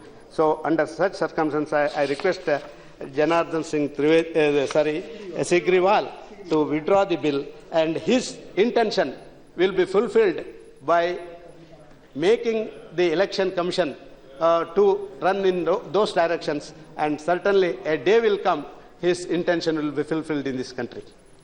Thank you. Sigriwal जी, सब लोगों की राय है। सभापति महोदय, यह लोकतंत्र के लिए अनिवार्य मतदान मैं समझता हूं कि बड़ा महत्व का है, और पिछले कई एक घंटों तक इस पर चर्चा भी हुई है, और इस पर हमारे माननीय 53 सदस्यों ने, अलग अलग दलों के, उन्होंने अपने विचार भी रखे हैं, और उसमें से हो सकता है कि इक्का दुक्का सदस्य कि विचार भले इससे मिलता जुलता न हो, लेकिन 99.9% सदस्यों ने, जिन लोगों ने विचार रखा है, जिन लोगों ने नहीं भी रख पाया है अपना विचार, वह भी मिलकर के ऐसी बातें की है कि अनिवार्य मतदान होना चाहिए। महोदय, चुनाव लोकतंत्र का पहला राष्ट्रीय उत्सव होता है। सभी लोगों को इसकी पवित्रता का ध्यान रखना चाहिए, हम रखते भी हैं। आखिरकार कोई भी लोकतंत्र तभी सफल होगा जब लोग इसकी सुरक्षा करेंगे, और हमने इसकी सुरक्षा की भी है। हमें गर्व है कि आज हमारा संसदीय लोकतंत्र दुनिया का सबसे बड़ा और सबसे अच्छा लोकतंत्र है। महोदय, बहुत से माननीय सदस्यों द्वारा बताई गई कमियों के बावजूद हम सभी इसका हिस्सा हैं। हमारे देश में, हमारे बीच मतभेद हो सकते हैं, क्योंकि भारत का संविधान विरोधी संकल्पों का दस्तावेज है। कई एक पक्ष, कई एक विपक्ष उस दस्तावेज में भी इंगित है। हमारे विचार अलग अलग हो सकते हैं, लेकिन हमारे देश का भी बहस पसंद भारत कहा गया है। यह दुनिया में इसकी एक अलग पहचान है, इससे हम इनकार नहीं कर सकते। हर जगह विरोधाभास है, एक क्षेत्र से दूसरे क्षेत्र तक व्यक्ति के बीच हमारे यहां विरोधाभास है। मैं यह अवश्य कहना चाहूंगा कि लोग कहते हैं कि महोदय, हमें और हमारे शरीर में सिर्फ पानी ही पानी है। लेकिन महोदय, जब आप शरीर में कहीं चोट लगती है तो पानी नहीं निकलता, खून निकलता है। हम यह कहते हैं कि हृदय से भरा है, हमारा हृदय खून से भरा है, लेकिन जब हृदय को कोई चोट पहुंचती है तो आंसू निकल जाता है। महोदय, यह विरोधाभास है। शरीर में कहते हैं कि पानी ही पानी है, चोट लगने कटने पर खून निकलता है, और हृदय को कोई आघात लगता है तो वहां से खून न निकल करके आंख से आंसू निकलती है। महोदय, यह हमें कहने में जरा सा भी कोई बात नहीं। महोदय, यह एक विरोधाभास है, लेकिन हम इसी विरोधाभास में जीते हैं और इस विरोधाभास में ही फल फूल रहे हैं। यही कारण है कि यहां विविधता में एकता वाले भारत के एक परिदृश्य की सुंदर अवधारणा है। महोदय, अनिवार्य वोटिंग होने से इस देश में कई एक बीमारियां एक साथ दूर हो जाएगी। माननीय मंत्री जी अभी बोल रहे थे, मैं माननीय मंत्री जी से आग्रह करते हुए कहना चाहता हूं, जैसे मसल पावर, अपने यहां महोदय मसल पावर का उपयोग होता है चुनाव में, इससे आज भी इनकार नहीं किया जा सकता। यह एक बीमारी है जो अनिवार्य मतदान से यह दूर हो जाएगी। धनबल का प्रयोग वोटिंग के समय काफी यह होता है, यह भी बीमारी इससे दूर हो जाएगी। इसके अलावा पिछड़े वर्ग के लोग, अनुसूचित जाति और जनजाति के लोग जब वोट करने जाते हैं, उन्हें वहां कहा भी जाता है आज भी कि आपका वोट पड़ गया है, आप चले जाइए। महोदय, यह भी बीमारी अनिवार्य मतदान से दूर हो जाएगी, और यह छोटी बीमारी नहीं है, यह एक बड़ी बीमारी है जो दूर होगी।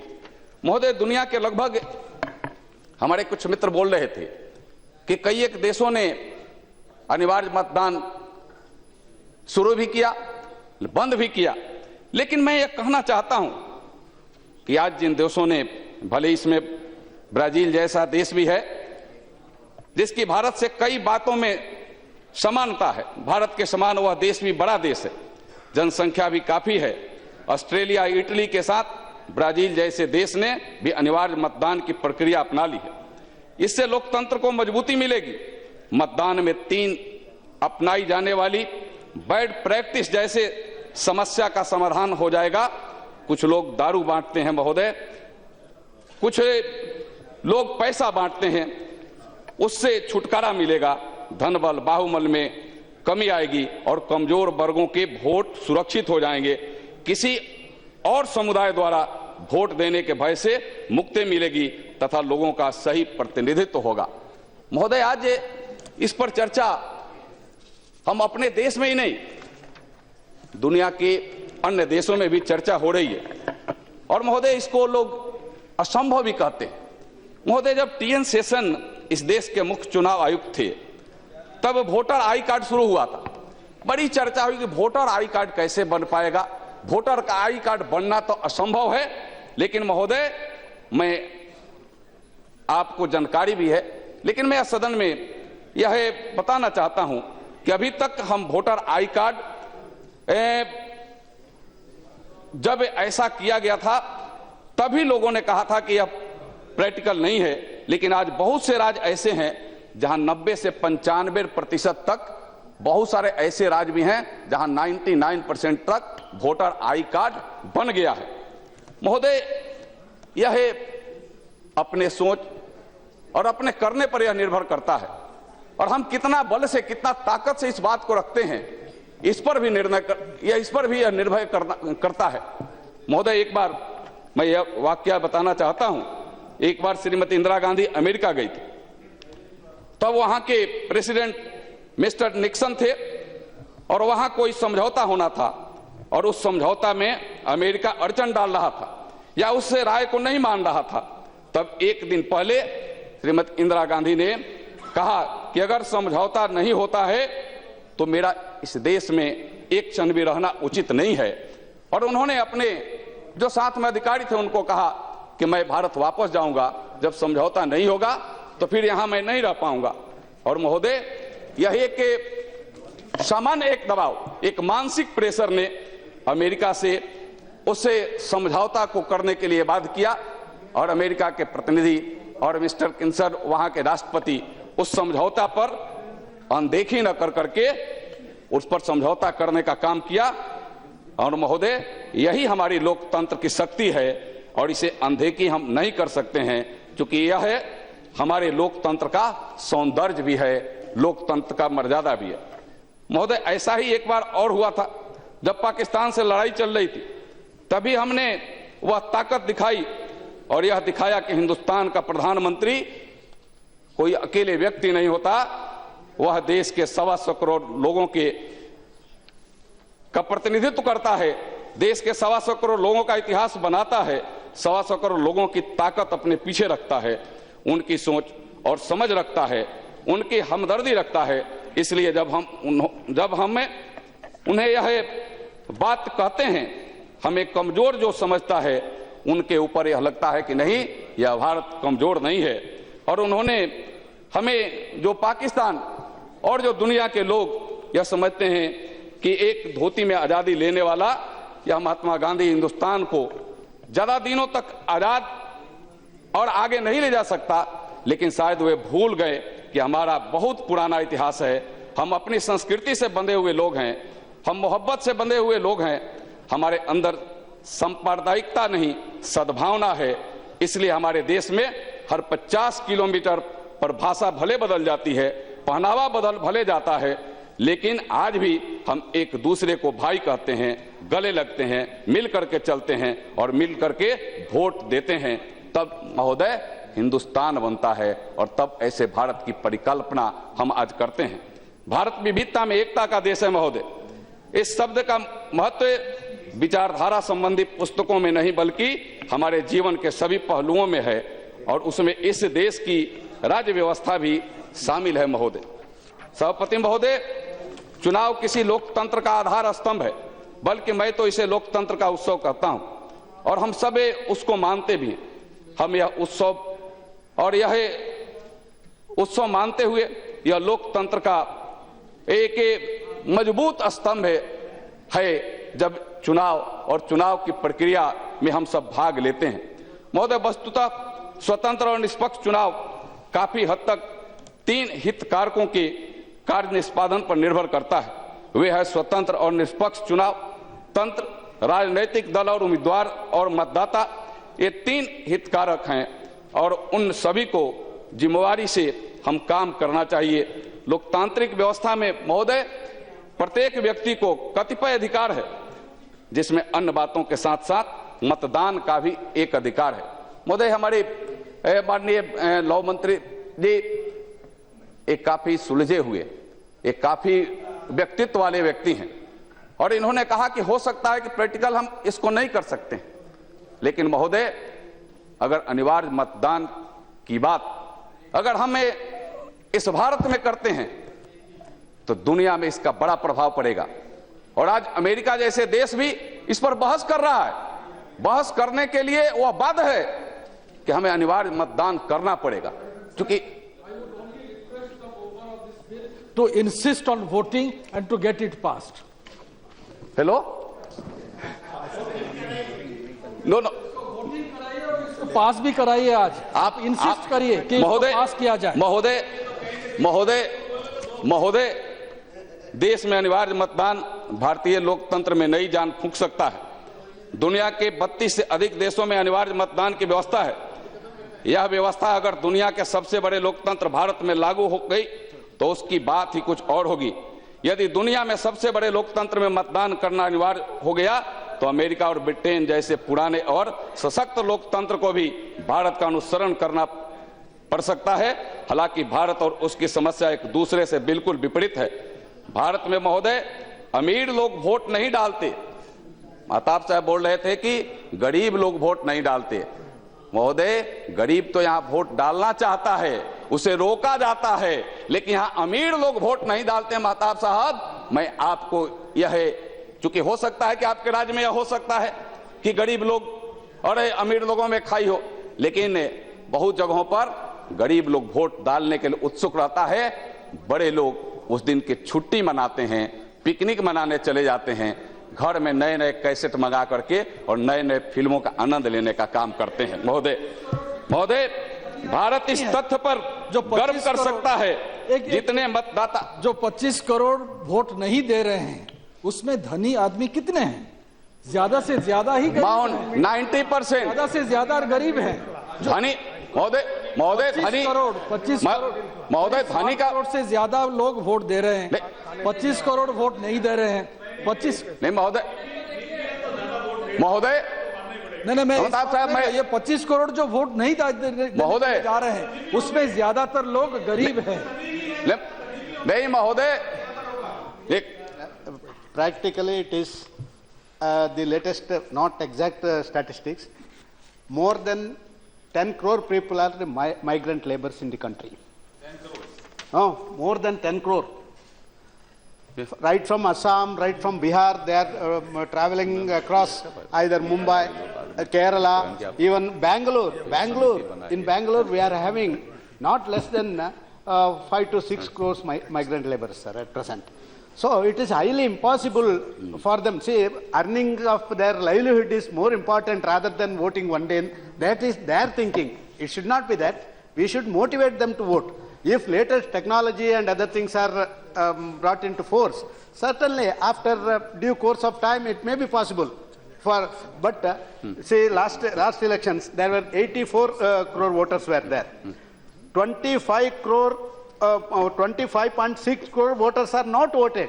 Yes. Is it possible to penalize them, prosecute them and punish them? Is it possible? It is highly impossible for the country like this. But the intention of Janardhan Singh Sigriwal is certainly it is quite appreciable. That every citizen of the country, they must vote, and thereby the democracy of the country should be very vibrant. That is his intention. I do appreciate. But countries like India, at present, without applying latest technologies and other things, unless the migrant voters, migrant laborers are properly identified and made to vote, it may not be possible for us to implement the bill. His intention is a good intention. I do appreciate.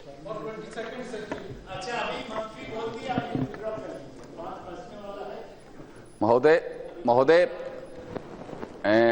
अभी मैं अपने माननीय साथी जो बड़े अनुभवी हैं, मैं उनको भी आग्रह के साथ यह अपने स्तर से अपनी बात के माध्यम से कहना चाहता हूं कि महोदय, जब भारत से इस तथ्य पर गर्व कर सकता है, जब भारत में अनिवार्य मतदान जब हम कर लेंगे, दुनिया में एक बड़ा मैसेज जाएगा और दुनिया में इस पर सोचने के लिए लोगों को बाध्य होना पड़ेगा। और महोदय, मैं इसलिए मैं कह रहा था, अभी बता रहे थे कितने धनी लोग हैं। धनी का मतलब मिडिल क्लास, धनी का मतलब व्यवसाय में भी लगे हुए लोग, और वैसे लोग वास्तव में महोदय छुट्टी मनाते हैं और उन लोगों को यह बाध्यता हो जाएगी।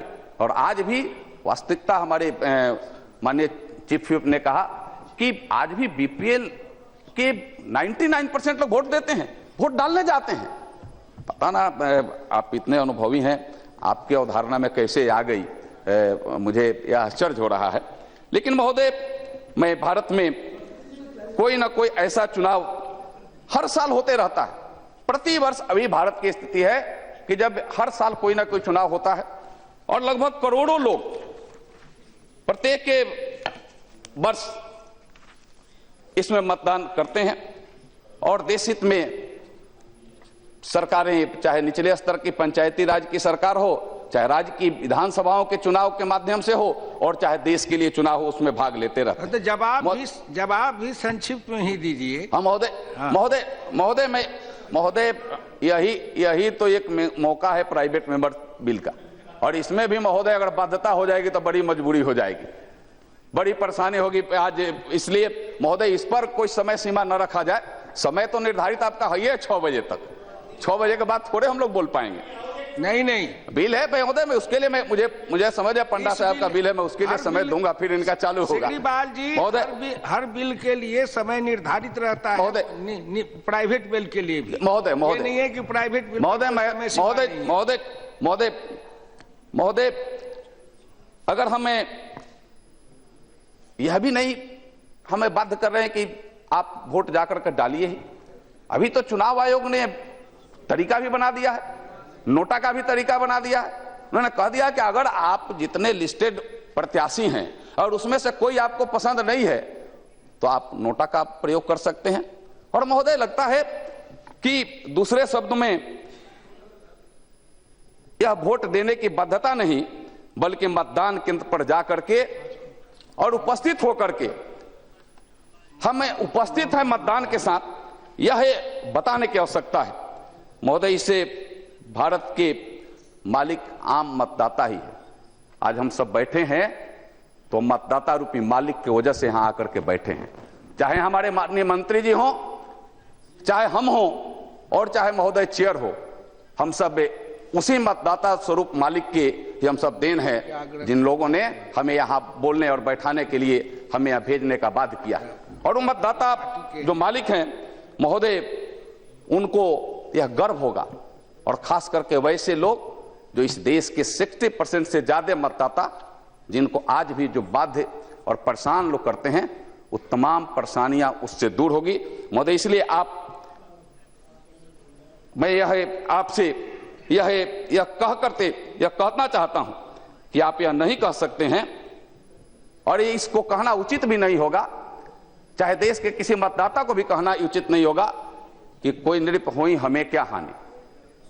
हमें इस देश के, राज्य के, चाहे पंचायतों के चुनाव में अपने प्रतिनिधि को चुनने में हम 100% भागीदार बन रहे हैं। यह अनिवार्य मतदाता से इसका अधिकार मिलेगा, और जो लोग उसमें नहीं अगर भाग लेते हैं महोदय, उनको उससे हमें लगता है कि काफी दिलचस्पी भी नहीं रहती है। इसमें दिलचस्पी भी उसमें बनते रहेगी।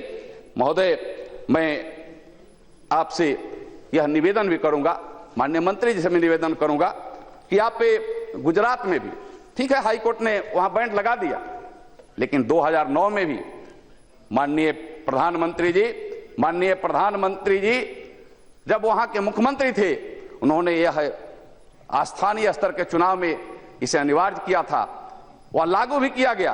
कोर्ट ने उसको भले उस पर रोक लगा दिया, लेकिन मन और भाव यही था कि हमारे देश का एक एक मतदाता मतदान केंद्र पर जाए, अपने मत के अधिकार से अपने काम करने वाले लोग को चुनने का काम करे।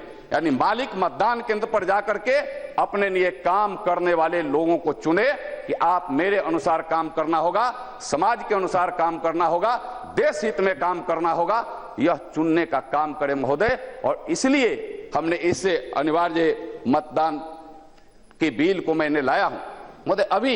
अभी बिहार में चुनाव हुआ महोदय, महोदय पूरे आकलन जो लगा है 3500 करोड़ से ज्यादा रुपए। I would like to bring it to the notice of the House. A small state like Tasmania, where state elections were held in 2010, total number of voters was 335,353 voters. Of course, compulsory voting was there. About 6,000 voters, they didn't vote. Everybody was fined $26 for not voting. But they were able to collect fine only from 2,000 people only. Rest 4,000 people, they could not able to collect the fine. In such a small area, it is 84 crore voters are there, 25 crore voters are not voting. So is it possible that I am not telling anything else. Even in Gujarat, this compulsory voting amendment to the Municipal Act was brought, but subsequently it could not be implemented. They formed a committee to look into the various prospectus before notification and all that. They could not implement it. So these are the practical things we are facing. With these, we want to see that the election commission, just like since last, as he rightly said, after Session became the election commissioner, really there was quite improvements in the election process also. So many reforms need to be undertaken as far as electoral reforms are concerned. Certainly, it is the need of the hour. I don't dispute that. But compulsory voting at this stage, it may not be possible, and especially for penalizing and that 25 crore people penalizing, it may not be possible. How many jails we have to construct if they don't pay? Judicial, it will be, yes, whole system will collapse. Sir.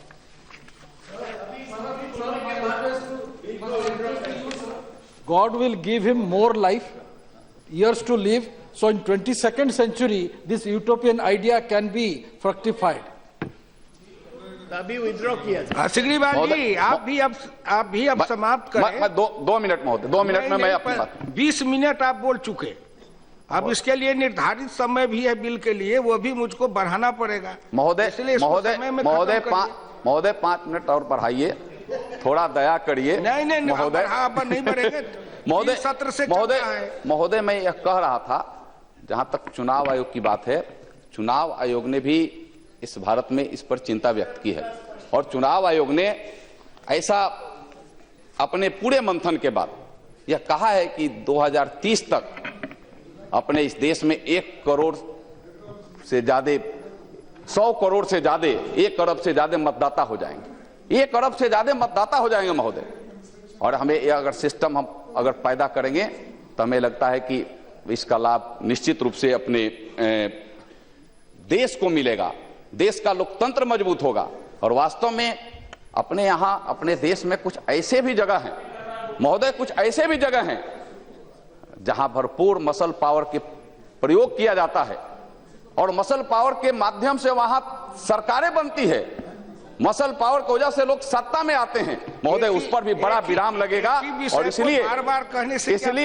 इसलिए महोदय मैं आपसे और आपके माध्यम से माननीय मंत्री जी से मैं यह निवेदन करूंगा कि जो अपने माननीय प्रधानमंत्री जी की सोच है, जो देश की सोच है, उस सोच को इसे सदन के माध्यम से पूरे दुनिया में ऐसे स्थापित करें जिससे कि अनिवार्य मतदान और सभी लोगों को मत डालने का जो ताकत है वह हो। भले जो मैंने प्रस्ताव में लाया है उनमें हो सकता है कि ऐसी कुछ बातें नहीं हो जिससे उनको दंडित करना ही करना, मैं ये नहीं चाहता कि उनको दंडित किया जाए या फिर उनको परेशान किया जाए, लेकिन उनकी बाध्यता चाहे जिस भी तरीके से हो, यह लोकतंत्र के प्रति आस्था होगी कि उनकी बाध्यता को सुनिश्चित किया जाए कि आपको मतदान के समय आपको मतदान केंद्र पर जाना होगा, मत करना होगा और अपने मत माध्यम से अच्छी सरकारें का चुनाव करना होगा, और आपको इस सरकार के प्रति अपनी भावना को भी सामने रखना पड़ेगा।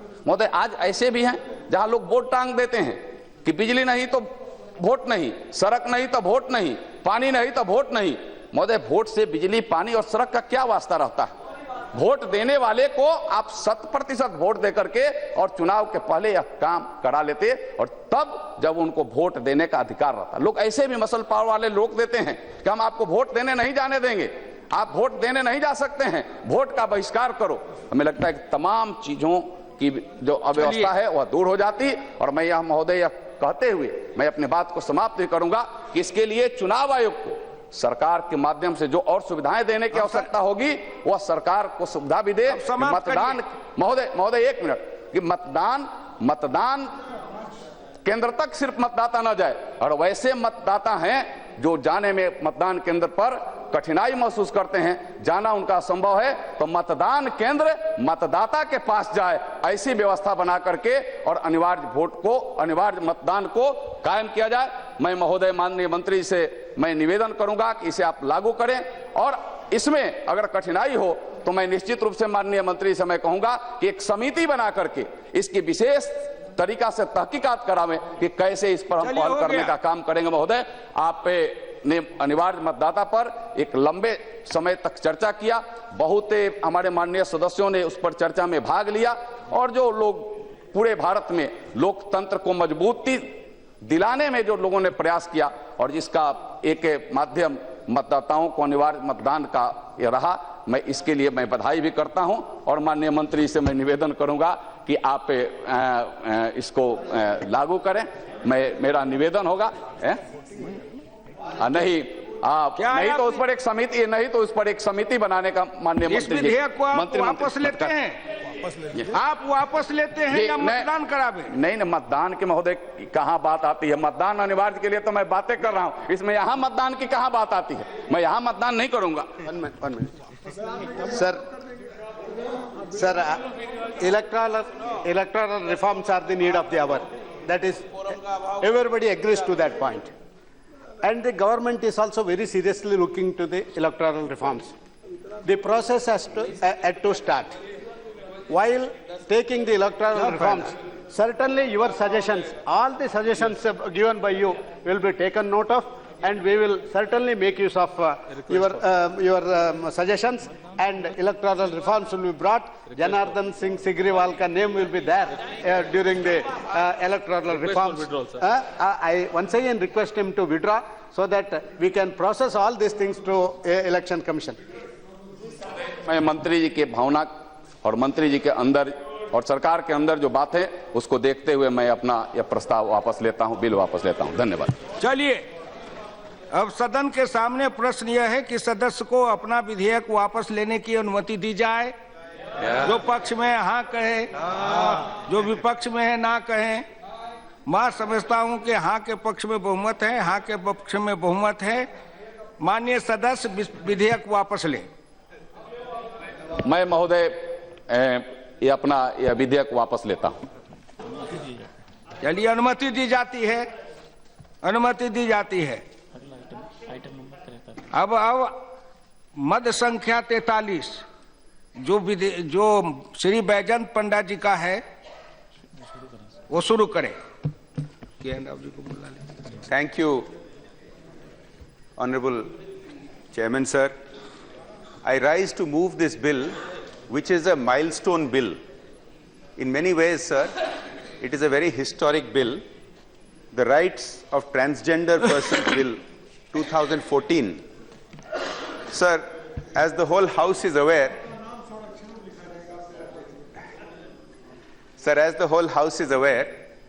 this bill from 2014 has been in the queue for being taken up for discussion for the last 3 sessions, where the just concluded bill on the discussion for compulsory voting took priority. So many members participated. Sir, this is also a historic bill for several other reasons. One of the most important reasons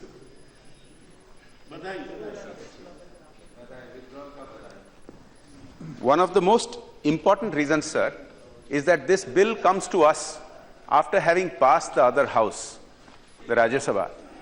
So this is historic because for nearly half a century, no private member's bill has become law. As we experienced just now, even a bill that has enormous support from across the political spectrum. For the last nearly half a century, our tradition has become that based on government assurances, the member moving that bill withdraws the bill and it does not become law. For that reason, this Rights of Transgender Persons Bill 2014, having passed in the Rajya Sabha, assumes a very historic angle in that it has the potential for the first time in nearly half a century where we in this august house can pass a private member's bill and make it law, which has not happened for all these decades. Sir, it is another matter that the government itself supports this idea and is preparing a bill along these lines. I will touch upon that. Thoda suniye.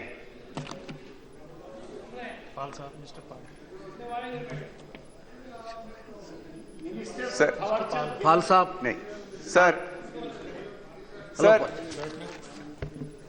And finally, this bill is historic for three very fundamentally important constitutional principles which it impinges. Sir, the right to equality, Article 15 of the Constitution, the right to life with dignity and personal liberty, Article 21 of the Constitution, and to some extent, the freedom of speech as prescribed within our Constitution in Article 19. Why these are important, sir, is because taken together, these articles provide that our Constitution must treat every citizen as an equal, irrespective of their caste, creed, religion, and it ought to be the case, sir, irrespective of their gender orientation, of their sexual orientation. Sir, this is not something that is a personal view of mine. This has broad support across the political spectrum. As I mentioned, even the government itself is proposing to bring a bill. Most importantly, it has the backing of our highest courts, sir. It has the backing of high courts, it has the backing of our Supreme Court. And I would like to point out, I will just give a timeline of what progress has happened on this front. But sir, it is important for all of us to recognize that when we look at our own history, when we look at our own culture, I, sir, grew up in Odisha, in Bhubaneswar, and just 30 miles away from where I grew up is the historic Black Pagoda, the temple of Konark, the sun god. And if you go and look at the sculptures at Konark and many other such temples throughout the country, you will see, sir, that we have a rich history which is inclusive, which allows people of any orientation, people of any lifestyle choice to be allowed to live as free citizens, to be allowed to live life as they wish without discrimination. The thrust of this bill, sir, then, is that shall we tolerate discrimination against a section of our population when all they wish to do is live life by their own choice without causing harm to anybody, without breaking the law? The other great angle of this bill, sir, is compassion. The world's largest democracy has shown repeatedly, time and again, that our greatness comes not from our best achievements. Our greatness comes not from the fact that we are a nuclear power, that we are a space power. Our greatness lies in the fact that we have provided a platform when the weakest of the weak will get the same treatment under law as the rich, as the powerful, as people of any background. Our democracy, sir, our republic has provided this opportunity for categories of our citizens who have been discriminated against for centuries and sometimes for millennia. Over the last nearly 70 years, many such discriminated categories of people, be it of certain castes, be it of certain tribes, be it of any background, have been treated equally by the Constitution, by the law, and have been able to get their rights backed up from this august house and the other august house. But sir, if you look at the transgender community, that is not the case. All of us are aware, sir, that transgenders are treated pejoratively. They are called names which are not worth repeating here, sir. It is not parliamentary to use those names. They are treated not with compassion. They are treated with discrimination. They are jeered at.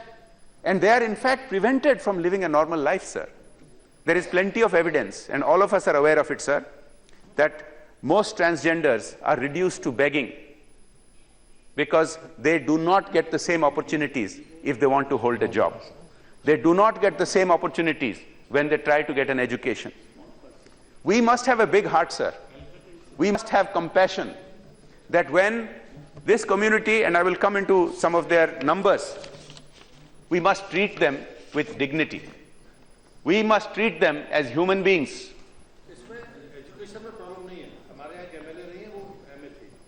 वो exceptions हैं sir. मैं आपको उदाहरण दूंगा. I take the honorable members. I take the honorable members' intervention in the right spirit, as the honorable minister is pointing out. Recently, based on court orders, we have had a police officer who is transgender. We have also had people that have contested in local elections, in urban elections, in panchayat elections, and there are many others. But sir, the fact remains.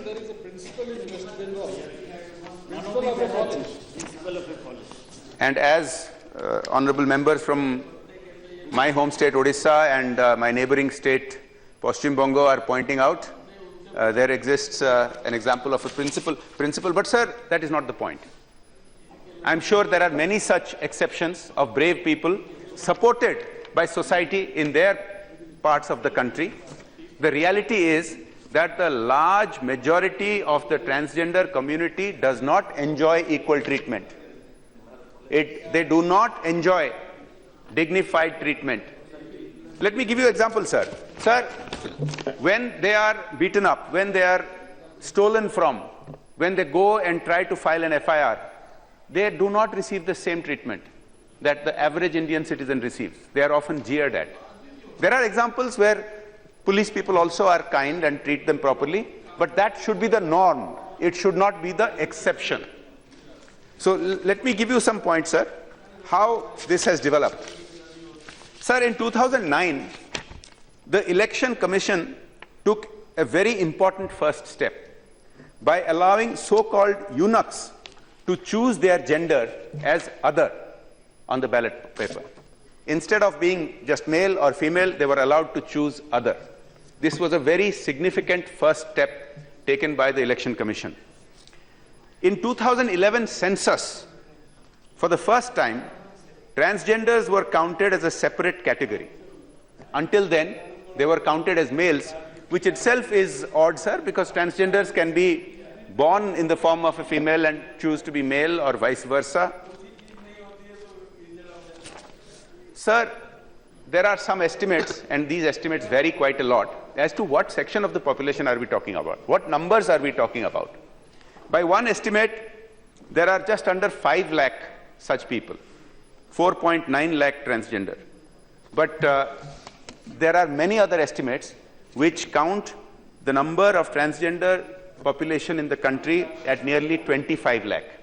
And so this number could be much larger because the stigma attached to it is such that people try hard not to live life as they choose, but to hide their gender orientation, to hide their lifestyle. And sir, that is not a life of dignity. That is not a life of dignity. Sir, I once again appeal to all my colleagues in this august house that this may be a small minority community, because it is maybe only 25 lakh people. Maybe a little more than that, we don't know. We have to count. That is one of the requirements of the bill, that they be properly enumerated. The big thing here, sir, is that we must have compassion, that no matter how small this group of citizens, they must be treated as equals. Just like our constitution provides equal rights to Dalits, to Adivasis, to minorities, we must ensure that no matter how small a component of our population they constitute, they must be treated with dignity. That is the basic essence of this bill, which I have the privilege of moving here. Sir, once again I point out that this bill was moved in the other house and passed, which was a historic thing in April of last year, by our honorable colleague Sri Tiruchi Siva. And in this house also, it has much support from across the aisles. There are other colleagues wanting to speak on this from my right to my left, everywhere, sir. Sir, of the transgender community who have been identified, about 66% live in rural areas.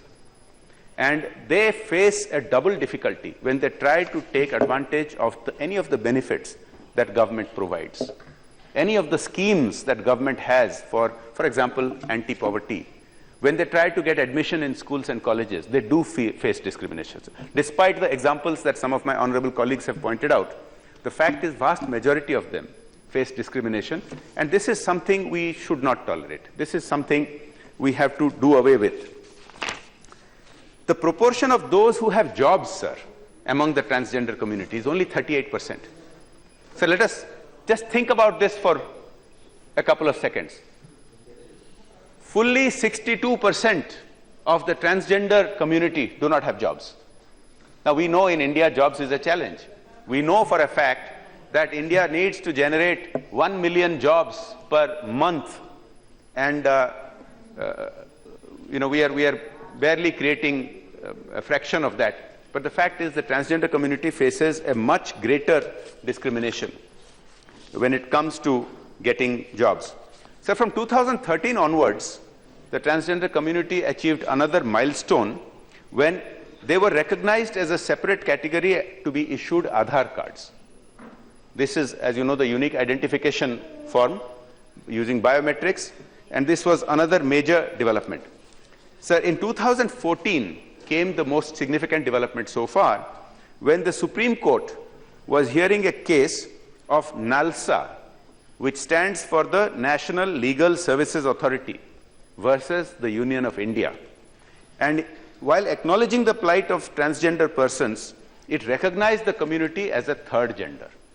So for the first time, besides the Election Commission, besides the census, the Supreme Court itself accepted in 2014 that in all governmental forms recognition, besides having male and female, you can have other, the third gender. In 2015, sir, the Reserve Bank of India has also taken this in the same spirit, one step forward, and has asked banks to add third gender column in all of its forms. Sir, from last year, from 2015, several universities have started taking progressive steps. So it is true when honorable members point out that some members of the transgender community are getting admission, but that needs to be spread to everybody. Sir, Delhi University and Jamia are going to follow the example set by Jadavpur University, which was the first university of a national stature to introduce the third gender option in all its official forms.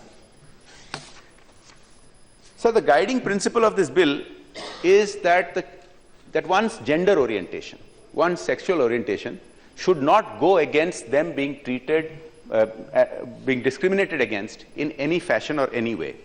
So this impinges one area where there has been a lot of heated debate and a lot of controversy also. So I want to touch upon it a little bit, sir. It has to do with Section 377, which has to do with Section 377, sir, as you know, criminalizes homosexuality and the LGBT community. And there have been efforts to challenge that, sir.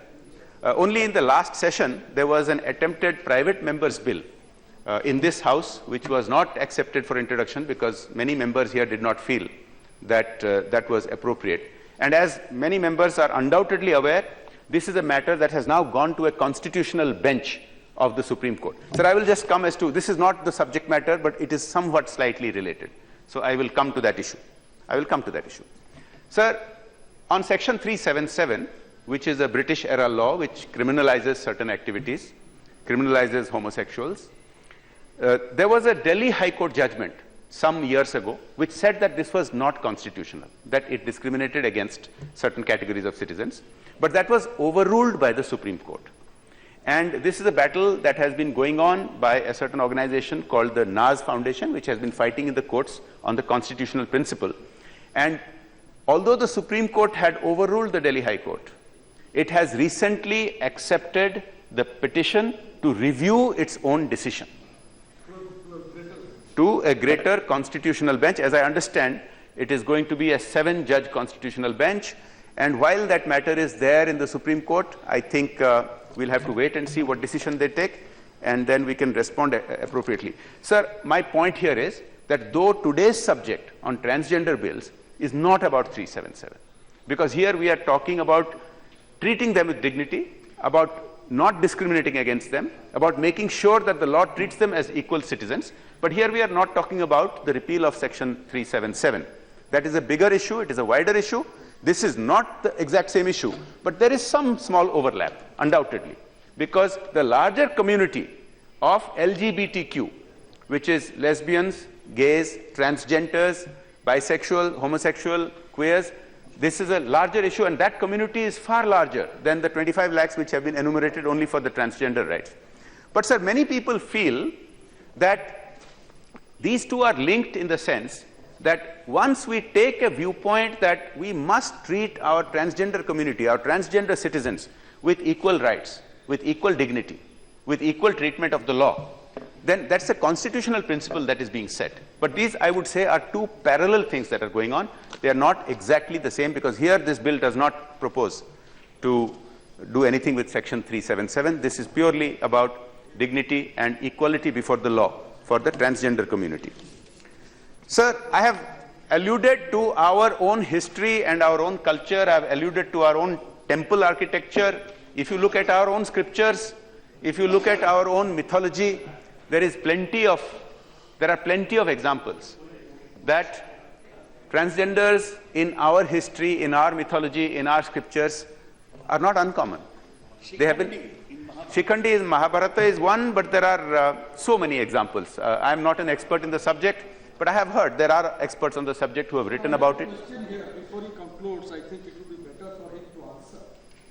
In the Hindi version of this bill, the transgender has been translated into विपरीत लिंग व्यक्तियों के अधिकार विधेयक.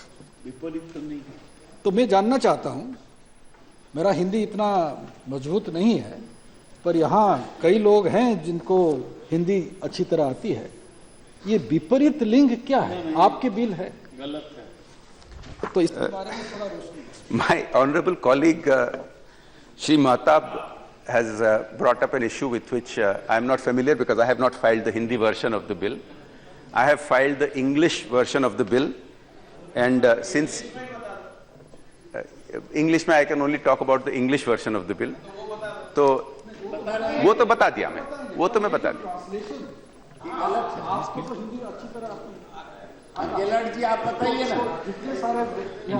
महताब जी, आप ये प्रश्न पूछने में ही आप ये पूछे कि उनको आती है या नहीं है, तो ये that itself I think indicates that we put too much emphasis on gender, whereas we should put emphasis on humanity.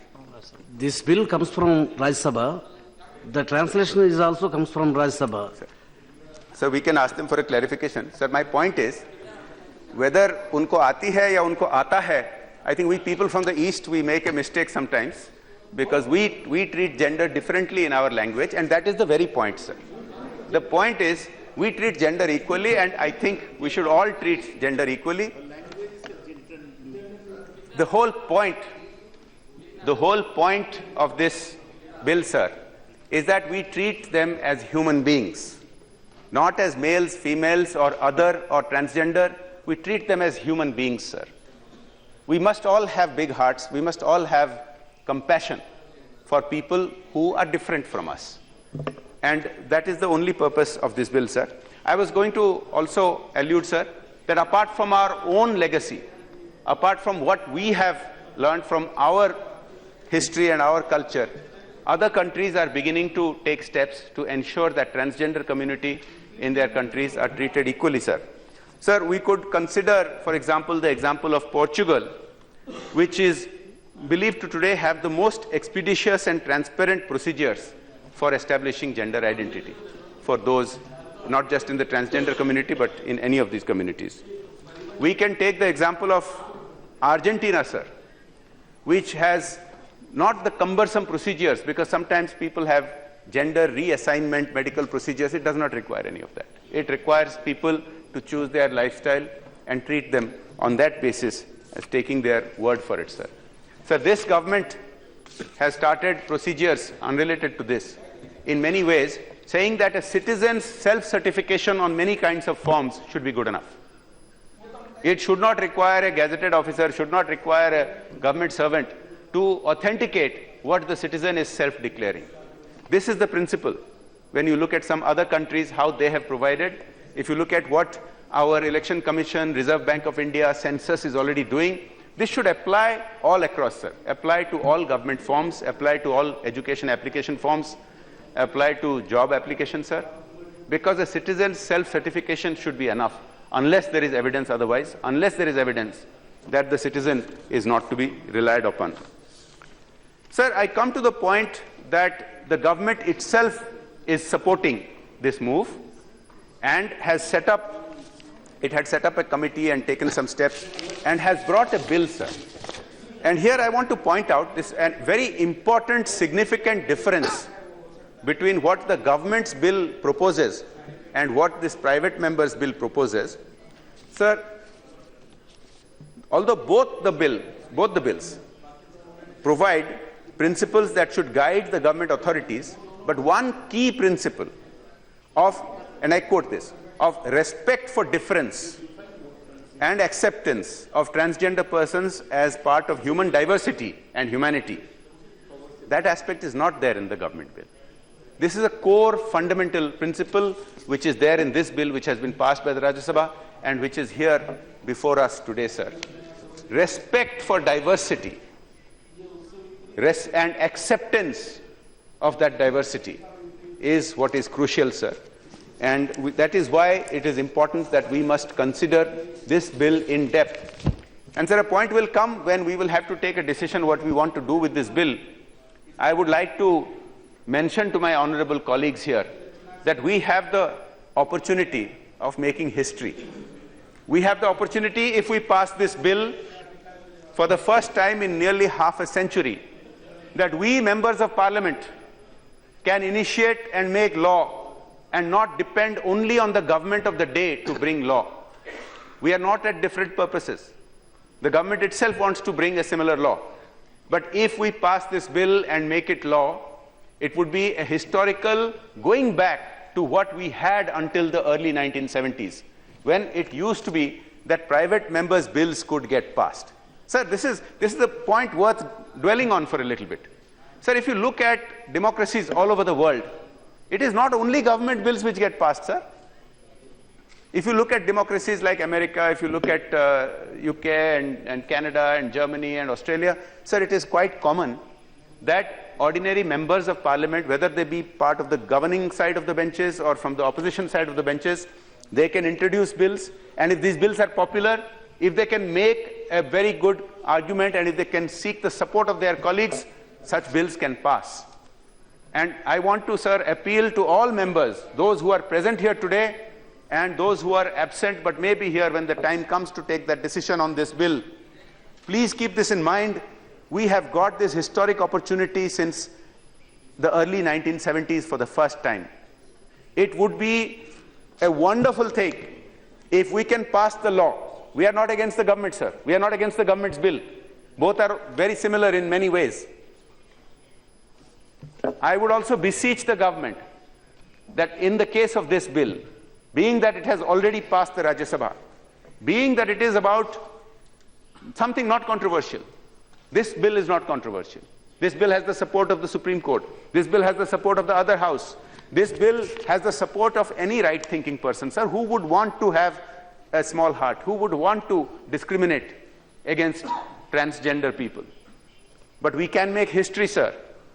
We can pass this bill. The government wants to implement this law in any case. We can pass this bill and create history that our parliament goes back to its old glory, that any bill which has support of the majority of the members can become the law. It does not have to be that bills which get support. We saw a bill now, sir, which has enormous support from a lot of people. but it has become tradition that bills are not put to the vote, that they are withdrawn by the proposer. I believe, sir, we should break from that and go back to our original tradition. I believe, sir, we should go to the tradition when any one of us can introduce a bill.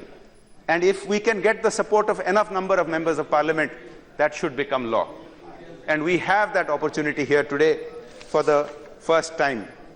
Sir, this bill will make it law, make the constitutional principle of non-discrimination into law, so that when people of the transgender community go to file police cases, they will be treated with equality and dignity. When they go for jobs, they will be treated with equality and dignity. It will provide incentives for example, the private sector to provide jobs to them. Sir, I'll tell you why it becomes important for us to consider passing this bill. Sir, although the government is in the same line of thinking that the constitutional principle of equality can be made into a bill for this case, for transgenders, sir, an expert committee was set up by the Ministry of Social Justice and Empowerment and to study the problems faced by the transgender community and to make suggestions. So that committee gave its report as far back as January 27th of 2014. These were forwarded to all the states and union territories for appropriate action, and 16 states and union territories have responded. The others at the time of this have not yet responded. Sir, I gave the example of the Supreme Court in the NALSA case, which has ruled that they should not be discriminated against and that they be treated as the third gender. However, sir, in October of 2015, the ministry filed a petition in the Supreme Court. I stand corrected, sir. The ministry filed a petition in September 2014 seeking clarifications to this judgment in the Supreme Court. And as a result, this matter has got stuck, it is pending, and a final decision has not yet been taken. So although the Supreme Court had given a ruling, it is not a fact that throughout the government, all these papers, all the forms of different departments, they do not yet have the option of the third gender because it is stuck in court. And some states indeed are taking a progressive stand. I think it is very heartening, sir, that the state of Kerala in 2015 took a progressive step to provide a level playing field for equality, granting equal access to social and economic opportunities, resources and services, the right to equal treatment under the law, equitable rights in all decision-making bodies, and so on and so forth for the transgender community. Sir, I was going to mention some of the cases that other honorable members have pointed out, such as in Tamil Nadu, the first transgender police sub-inspector, Prithika Yashini, by the order of the Madras High Court, which also mandated inclusion of third category in the next recruitment process. And the good news is that only on the 15th of this month, 15th of February, she has got her joining orders and taken charge. This is again one historic step, but these are small, these are few steps that needs to change.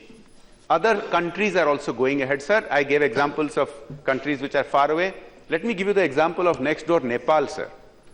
In Nepal, Bhumika Shrestha is an activist who became the first Nepali citizen to travel on a passport carrying the designation O for other, rather than M for male or F for female.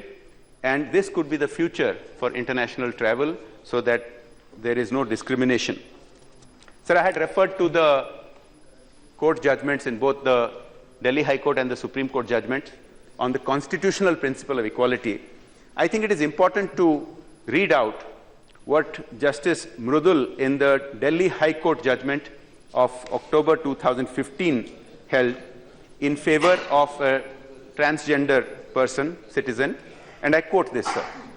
Every human being has certain inalienable rights, and gender identity and sexual orientation are fundamental to the right of self-determination, dignity, and freedom of the individual. This is something that we should take into our hearts, sir, and stop the practice of discriminating against them in various fields. Many other things are happening. Films are getting made, documentaries are getting made, film festivals are happening. One of the most heartening examples, sir, was again just this month when it was reported that in Maharashtra, the police in Thane had started an initiative called Police Mitra, in which 1,350 transgender persons were given training, including physical training, medical screenings, ID cards, and, sir, most heartening, they assist the police with law enforcement functions such as crowd control and traffic control. Can we think of a better example than this, when the very places where they were getting discriminated against, when they used to go to the police to seek justice, now here we have an example where the police are co-opting them, where the police are treating them in an inclusive manner, where they are getting the training, they are given the dignity of assisting the police for traffic control, for crowd control. These are the sort of examples that we must support, sir, and not just by cheering on such examples, of course we must do that, but by making it the law. We cannot just leave it as a constitutional principle that every citizen must be treated equally. We must make the laws, and we must undo the laws that we have on our books from the last 200 years, which provide discrimination against citizens. We must do that. I gave the example of Thane police in Maharashtra. I want to give an example of the Kolkata police from January of this month, where they have accepted the West Bengal government's proposal to empower transgender persons and accepting them into civic police volunteer force.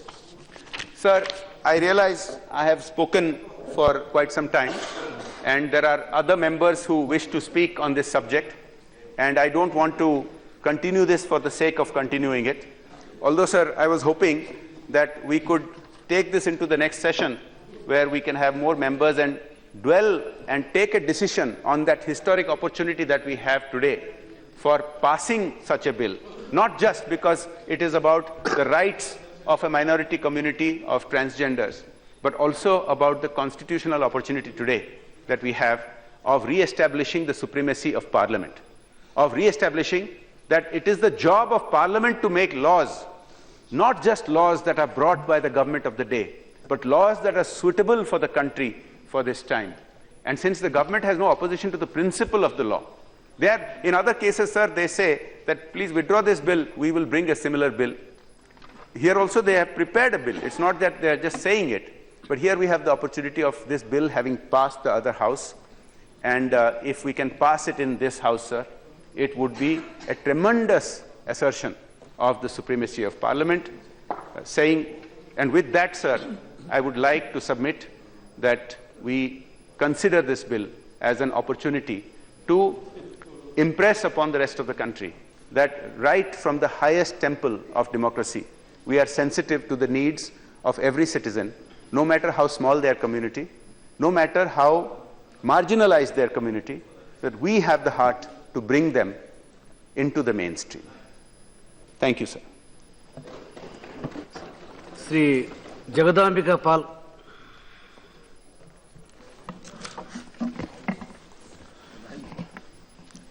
अधिष्ठाता महोदय, मैं बहुत आपका अत्यंत आभारी हूँ कि हमारे सहयोगी श्री बैजयंत पांडा जी के द्वारा आज एक private member bill the rights of transgender persons bill 2014, जिस पे उन्होंने बहुत प्रभावी ढंग से अपने विचार प्रस्तुत किए हैं, और ये प्राइवेट मेंबर बिल राज्यसभा से 2014 में इंट्रोड्यूस और वहाँ से पास होकर के इस सम्मानित सदन के समक्ष आया।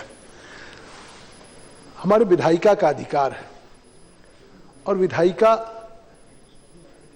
देश की जनता अपेक्षाएं करती हैं कि हम इस तरह के विधेयक का निर्माण करें जो देश में किसी को भी राइट टू इक्वलिटी या असमानता अगर कहीं हो रही हो, चाहे वो शिक्षा में हो, स्वास्थ्य में हो, नौकरी में हो या एजुकेशन में हो, तो उस इक्वलिटी को कैसे हम या उसको समानता कैसे दे सकें, इस संबंध में हम अपने दायित्व का निर्वहन करते हैं। निश्चित तौर से ये विषय एक अपने आप में एक महत्वपूर्ण है, क्योंकि भारत के संविधान के निर्माताओं ने जिस समय संविधान का निर्माण किया है, जिसके उन तमाम अनुच्छेद का उन्होंने उल्लेख भी किया है, मैं समझता हूं कि अगर किसी अनुच्छेद में जो अधिकार दिए गए हैं, चाहे वो फंडामेंटल राइट हो, आर्टिकल 19 हो, आर्टिकल 15 हो, राइट टू इक्वलिटी की बात हो, आर्टिकल 21A की बात हो, तो इन सारे अधिकार देश की जनता को दिया गया हो और उस जनता को अगर किसी कारण से उन अधिकारों से वंचित है, तो निश्चित तौर से ये सदन बहुत गंभीरता से विचार करेगा कि जो जिस संविधान की रक्षा के लिए हम इस सदन में हैं और उस संविधान के उस अनुच्छेद के अधिकारों से कोई इस कारण से वंचित रह जा रहा है कि वो ट्रांसजेंडर है या विपरीत लिंग में है, तो मैं एक आपके माध्यम से जानना चाहता हूँ, ये क्या किसी व्यक्ति के पास कोई मौलिक अधिकार है कि वो कहाँ पैदा होगा, किस राज्य में पैदा होगा, देश के किस हिस्से में होगा, देश के किस परिवार में पैदा होगा, किस माँ की कोख से पैदा होगा, और अगर पैदा भी होगा तो क्या उसको ये अधिकार है कि वो मेल के रूप में पैदा हो कि फीमेल के रूप में पैदा हो। तो आखिर उस बच्चे का क्या गुनाह है कि अगर वो मेल या फीमेल नहीं हुआ, ट्रांसजेंडर हो गया दुर्भाग्य से, तो मैं समझता हूँ कि इसमें निश्चित तौर से इस आधार पे कि अगर वो या तो पुरुष या स्त्री के रूप में उसका जन्म नहीं हुआ, किन्हीं परिस्थितियों से, चाहे बायोलॉजिकल हो चाहे कोई अन्य कारण हो, लेकिन उन कारणों के कारण वो पूरी जिंदगी एक त्रासदी से गुजरे, जिंदगी में समाज में उपेक्षा के भाव से कहीं उसके तानों से गुजरना पड़े, कहीं उसका बहिष्कार हो या परिवार उसे अलग कर दे और उसे कोई जीवन में अधिकार नाम की चीज ना हो, इसलिए कि जिसके लिए उसने कोई गलती न किया हो, कोई कारण न हो, तो निश्चित तौर से इस पे मैं समझता हूं कि हम सब लोगों की जिम्मेदारी है और सरकार इस संबंध में कुछ निश्चित तौर से प्रगतिशील कदम उठाए भी हैं। और उस प्रगतिशील कदम में अभी पिछले दिनों जैसा उन्होंने उल्लेख किया कि नेपाल ने एक उल्लेख किया, उस तरह से भारत सरकार में भी अब पासपोर्ट के निर्माण में जहां अभी तक मेल की बात होती थी, फीमेल की बात होती थी, एक कॉलम ट्रांसजेंडर की बनाने की बात हुई है। क्योंकि अगर किसी भी ट्रांसजेंडर को अगर पासपोर्ट बनवाना है तो उसे या तो मेल के कॉलम में अपने को टिक करेगा या फीमेल में टिक करेगा।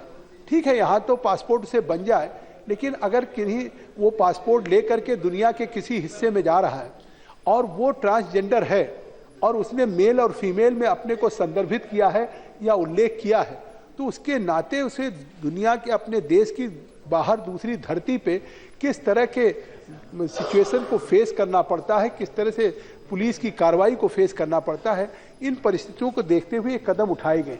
लेकिन आखिर उस व्यक्ति का अधिकार केवल पासपोर्ट तक या केवल कुछ अधिकारों तक नहीं है, बल्कि कम से कम उसको इक्वलिटी इन ऑल रेस्पेक्ट होना चाहिए, उसके साथ कोई डिस्क्रिमिनेशन नहीं होना चाहिए, चाहे वो राइट टू लाइफ की बात हो, चाहे पर्सनल लिबर्टी की बात हो, चाहे right to live in the community में हो कि समाज में उसको रहने का, जीने का बराबरी का हक हो, या राइट टू इंटीग्रिटी की बात हो, या उसके कम से कम टॉर्चर से या इनह्यूमन किसी के बिहेवियर से कम उसको प्रोटेक्ट किया जा सके। आज उसके पास कोई अधिकार नहीं, तो अपने उस अधिकारों के, अपने उस हकूक की हिफाजत के लिए किस न्यायालय में जा सकता है? आज तो कोई इस तरह के न्यायालय में किसी कानून के अंतर्गत वो अपने अधिकारों की रक्षा के लिए अगर वो एग्रीव्ड है तो वो निश्चित तौर से न्याय की भी अपेक्षा नहीं कर सकता, न्याय भी उसे नहीं मिल रहा है। तो जिस तरीके से उसके सामने दिक्कतें और दुश्वारियां हैं, मैं आपके माध्यम से निश्चित तौर से कहना चाहूँगा कि इसको दूर करने के लिए एक ही उपाय है कि हम इस संबंध में कुछ न कुछ हम इसका निर्माण करें। आपका मैं ध्यान केवल आर्टिकल 15 की तरफ कहना चाहूँगा कि आखिर इस संविधान ने अगर आर्टिकल 15 में दिया है कि the state shall not discriminate against any citizen on the grounds only of religion, race, caste, sex, place of birth or any of them, No citizen shall on grounds only of religion, race, caste, sex, place of birth, or any of them be subject to any disability, liability, restrictions or conditions with regard to access to shops, public restaurants, hotels and places of public entertainments, the use of wells, tanks, bathing ghats, roads and places of public resorts maintained wholly or partly out of state funds are dedicated to the use of the general public. And nothing in this article shall prevent the state from making any special provision for women and children. यह भी कहा इस कानून कि इसको के लिए निश्चित तौर से स्टेट के पास अधिकार होंगे कि वो स्पेशल प्रोविजन का भी निर्माण करें। मैं अधिष्ठाता महोदय आपके माध्यम से आपका ध्यान आकृष्ट करना चाहता हूं कि अगर किसी भी व्यक्ति को हमारा संविधान का अधिकार देता है कि रिलीजन, रेस और कास्ट और सेक्स, प्लेस ऑफ बर्थ के आधार पे उसे डिस्क्रिमिनेट नहीं किया जा सकता, उसके अधिकारों का हनन नहीं हो सकता, तो सेक्स कौन डिसाइड करेगा? अगर इस सेक्स में ये निश्चित तौर से इसका उल्लेख होता मेल और फीमेल, तो निश्चित तौर से फिर ये संविधान केवल भारत में जो पुरुष या स्त्री के रूप में पैदा हुए उन्हीं के अधिकारों की रक्षा की बात करता। तो सेक्स तो तीनों जेंडर हो गए, कोई मेल है, कोई फीमेल है, अगर ट्रांसजेंडर है उनका भी एक सेक्स मतलब है निश्चित तौर से कि वो विपरीत लिंग है, मेल नहीं है, फीमेल नहीं।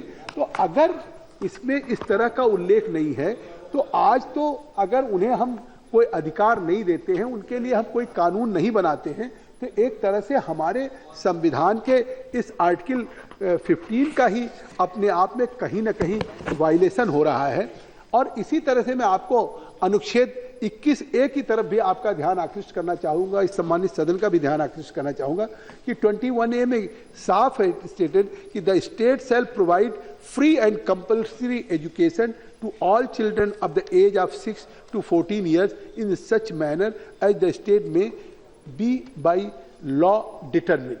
तो आखिर अगर 21A में जो हम directive principles of state policy को भी मानते हैं उस नीति निर्देशक में, और 21 के ए में भी है कि जो हमारे 6 से 6 साल की उम्र से 14 साल तक की उम्र के हर बच्चे को हम फ्री कंपल्सरी एजुकेशन देते हैं। हमने अभी पिछले दिनों RT act, right to education act भी हमने पारित किया कि लोगों को फ्री और कंपल्सरी एजुकेशन मिले।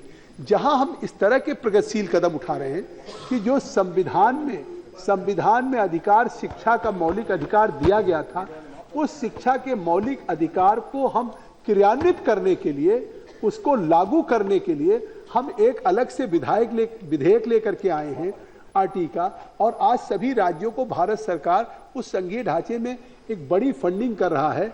हर ब्लॉक्स में मॉडल स्कूल्स खुल रहे हैं।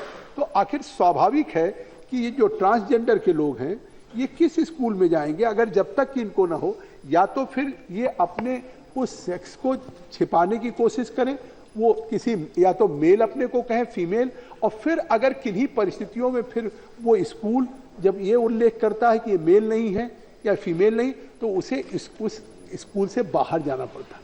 इस तरह की परिस्थितियां हो जब हम दुनिया के सामने बात करें हम कि एक तरफ कि हमसे ज़्यादा कोई प्रगतिशील नहीं है, तो इस संबंध में हम निश्चित तौर से करते हैं। बहुत से उन्होंने राज्यों का उल्लेख किया है और मैं उन चीज़ों को दोहराना नहीं चाहता हूँ। आखिर जब हम आज सब जगह कर रहे हैं तो स्वाभाविक है कि आज ये माना जाता है कि अगर कहीं भी डिनायल ऑफ सोशल जस्टिस है तो denial of social justice means denial of economics, denial of political justice. मतलब किसी को अगर सामाजिक न्याय हम नहीं दे रहे हैं तो उसको केवल सामाजिक न्याय से वो अलग नहीं हो रहा, बल्कि उसको आर्थिक रूप से हम विपन्न कर रहे हैं, उसको निश्चित तौर से राजनीतिक रूप से कर रहे हैं। ये उदाहरण हो सकता है कि एक मध्य प्रदेश में हमारे प्रहलाद भाई ने कहा, निश्चित तौर से हम सब लोग स्वागत करते हैं कि एक विधायक के रूप में या विधायिका के रूप में एक चयन हुआ। आज केरला में निश्चित तौर से पुलिस में एक भर्ती हुई, लेकिन आज लाखों लोगों की संख्या में अगर हम आज भी ये उदाहरण दें कि आज केरला में एक सब इंस्पेक्टर बन गई या गोरखपुर में मेयर बन गए या मध्य प्रदेश में एक विधायक हो गए, तो इसका मतलब है कि अगर ये अवसर मिले तो उस ट्रांसजेंडर के लोगों में भी अपनी उपयोगिता को सिद्ध करने का है योग्यता, उनमें अपनी सार्थकता को सिद्ध करने का उनमें पूरी अपार संभावनाएं हैं, उनमें यह क्षमता है कि वो अपने उस व्यक्तित्व से समाज को निश्चित तौर से अपने को संदर्भित करते हुए कहीं न कहीं अपनी उपयोगिता को सिद्ध कर सकते हैं। अब ये अगर लाखों लोगों में हम 5 उदाहरण दें तो स्वाभाविक है कि ऐसे उस तरह की तमाम संभावनाओं के बावजूद भी आज उनमें वो प्रतिभा रहती है। लेकिन शायद एक उल्लेख किया, महाराष्ट्र की बात कही कि महाराष्ट्र में आज एक पूरे लोगों को इकट्ठा करके उनसे ट्रैफिक की बात या लॉ एंड ऑर्डर मेंटेन करने की बात हो, कहीं असेंबली हो रही हो, कहीं मेला हो रहा हो, कहीं क्राउड हो, तो उस क्राउड में भी जिस तरह से रेगुलेट करने का काम कर रहे हैं, तो इसका मतलब है कि वो समाज के लिए लायबिलिटी नहीं है, वो समाज पे कोई अभिशाप नहीं है, समाज के लिए बोझ है। आज वो समाज के लिए एसेट हो सकते हैं, तो अगर उनको एसेट बनाने में हमारी महत्वपूर्ण भूमिका हो सकती है। और कोई चीज नहीं, केवल जो उनका अधिकार है कि उन्हें अधिकार एक दिया जाए और उस अधिकारों से वो वंचित न हो, तो आज वो भी एक शिक्षा का अधिकार, स्वास्थ्य का अधिकार, रोजगार का अधिकार, नौकरी का अधिकार और एक हर जगह पे वो अपनी बराबरी का अधिकार अगर वो चाहते हैं तो उस अधिकार से निश्चित तौर से उसका माध्यम केवल एक हो सकता है देश में, जब हम एक विधेयक के रूप में हम लाएं और विधेयक के रूप में हम निश्चित हो गए। क्योंकि आज जिस तरीके से ट्रांसजेंडर के सामने जितनी कठिनाइयां हैं, उनकी चुनौतियां हैं, आज कितना सफर कर रहे हैं समाज में, जिस तरीके से वो हॉस्पिटल्स में सफर कर रहे हैं। Now 6 o'clock. You can continue next time. Now we. Thank you. Thank you. 0 hour.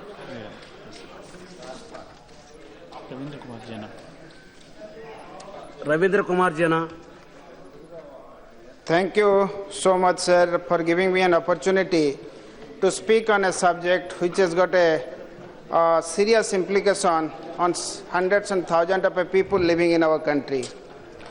Sir, the diagnostic and research industry in our country is passing through one of its best time in the history.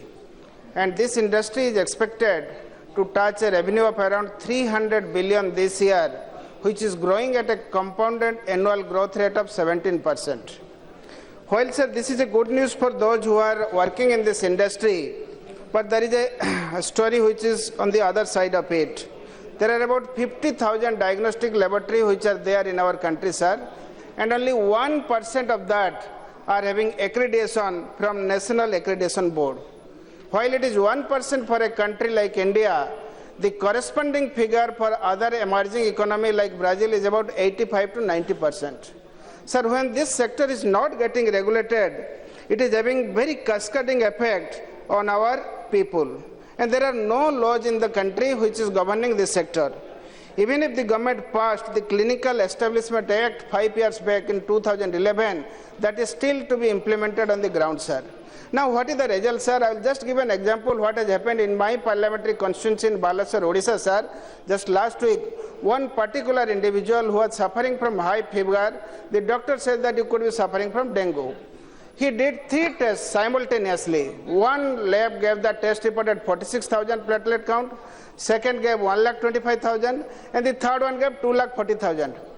At one go, these are the 3 reports that came, sir. Now, what is the result? The result is that the doctor who will prescribe medicine can go absolutely wrong. So, the life of humans is severely at stake.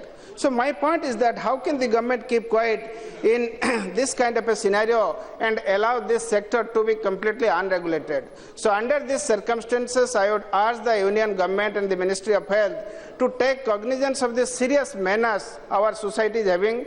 This is a completely unregulated sector, and 70% prescription happen based on the pathological test. This law must be implemented in force, and this sector must be brought under control and inspection. Thank you so much. Narayan भाई कंछाड़िया। धन्यवाद अध्यक्ष महोदय। मैं आपके माध्यम से सदन का ध्यान निरंतर बढ़ते हुए ई कचरे के खतरे की ओर आकर्षित करना चाहूँगा। भारत में ई कचरे का ई वेस्ट के उचित प्रबंधन का अभाव है, जिसे और तत्काल ध्यान देने की जरूरत है और समय रहते आवश्यक कदम उठाने की आवश्यकता है, जिससे पर्यावरण को भी फायदा हो रहा, पर्यावरण को भी बर्बादी से बचाया जा सकेगा। ई कचरे के अंतर्गत सभी इलेक्ट्रॉनिक उपकरणों आते हैं जिनकी उपयोगिता समाप्त हो चुकी हो, कंप्यूटर हो, मोबाइल हो, फोन हो, टैबलेट हो, टीवी हो, फ्रिज हो, एसी इत्यादि इलेक्ट्रॉनिक उपकरण हमारे जीवन के अभिन्न अंग है और जिसके बिना अब हम सामान्य जीवन की कल्पना भी नहीं कर सकते। परंतु इन इलेक्ट्रॉनिक उपकरणों के खराब हो जाने से अपनी लाइफ साइकिल समाप्त हो जाने के बाद उनके उचित निस्तारण प्रबंध की कोई प्रभावी योजना हमारे पास नहीं है। हमारे देश में प्रति वर्ष लगभग 4 लाख टन ई कचरे का उत्पादन होता है। ई वेस्टेज इन इंडिया नाम से प्रकाशित एक दस्तावेज के अनुसार भारत में उन होने वाले कुल ई कचरे का लगभग 70% केवल 10 राज्यों के 65 शहरों से आता है। साधारणतः ई कचरे का निस्तारण असंगठित क्षेत्र के अप्रशिक्षित लोगों द्वारा किया जाता है।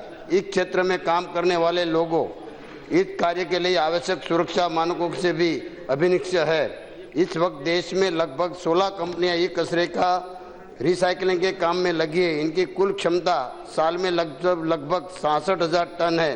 ई कचरे को निस्तारण करने के लिए जो देश में पैदा होने वाले कुल ई कचरे का लगभग 10% है, तो इस कचरे के लिए खतरनाक रसायन तथा अन्य पदार्थ जैसे शीशा, कांसा, पारा, कैडमियम पाया जाता है, जिसकी नियंत्रण व्यवस्था वैज्ञानिक तरीके से होनी चाहिए।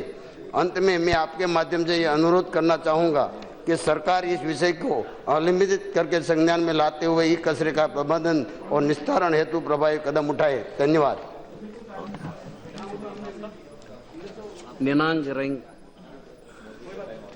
सभापति महोदय जी, आपने एक शून्य काल में हमको एक मौका दिया है, मैं उसके आभारी हूँ।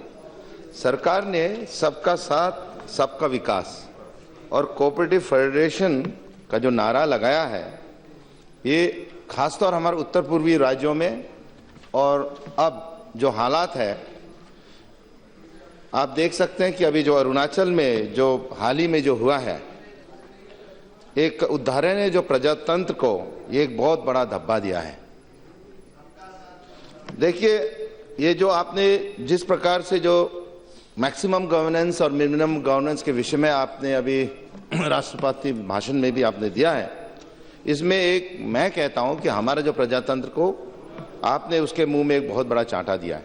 मैं नहीं कहूंगा क्या सही है या गलत, लेकिन फिर भी मैं सरकार को आग्रह करना चाहता हूं कि महामहिम राज्यपाल को जिस प्रकार से केंद्र सरकार ने राज्य सरकार को गिराने में और षड्यंत्र रचा और इसमें कामयाब हुआ है, इसके लिए मैं बोलता हूं कि ये संविधान का धज्जा उड़ा दिया और 10th शेड्यूल को ये खत्म कर दिया। आप सोचिए, नेवला और सांप एक बिल में रह सकता है। मैं हमारे जो अभी के मुख्यमंत्री हैं उनको मैं बाद में आप बोलिए, मैं आई एम नॉट यील्डिंग, मैं यील्ड नहीं करूंगा, लेकिन मैं ये कहना चाहूँ नहीं, कोर्ट का अभी तक उसमें इट इज स्टिल अभी भी वो सब जुडिस है, लेकिन सरकार बनाए उसको मुबारक, नहीं सरकार को मुबारक। आप देखिए, अगर आज हम माननीय राजनाथ सिंह को अगर हम उनको प्रधानमंत्री के लिए बीजेपी, कम्युनिस्ट, कांग्रेस सब सपोर्ट करें, तब क्या होगा? तब तक 10th शेड्यूल को आपने खत्म कर दिया है। मैं यही आपको सरकार को सरकार को मैं उनका जानकारी में देना चाहता हूं कि कम से कम संविधान को संविधान का आप उसका ये नकारक जो किया है ये गलत है। मैं सरकार को मैं यही कहना चाहूंगा कि राज्यपाल का निर्णय वो ठीक था कि नहीं, वो आप देखिए। धन्यवाद। जुगल किशोर शर्मा।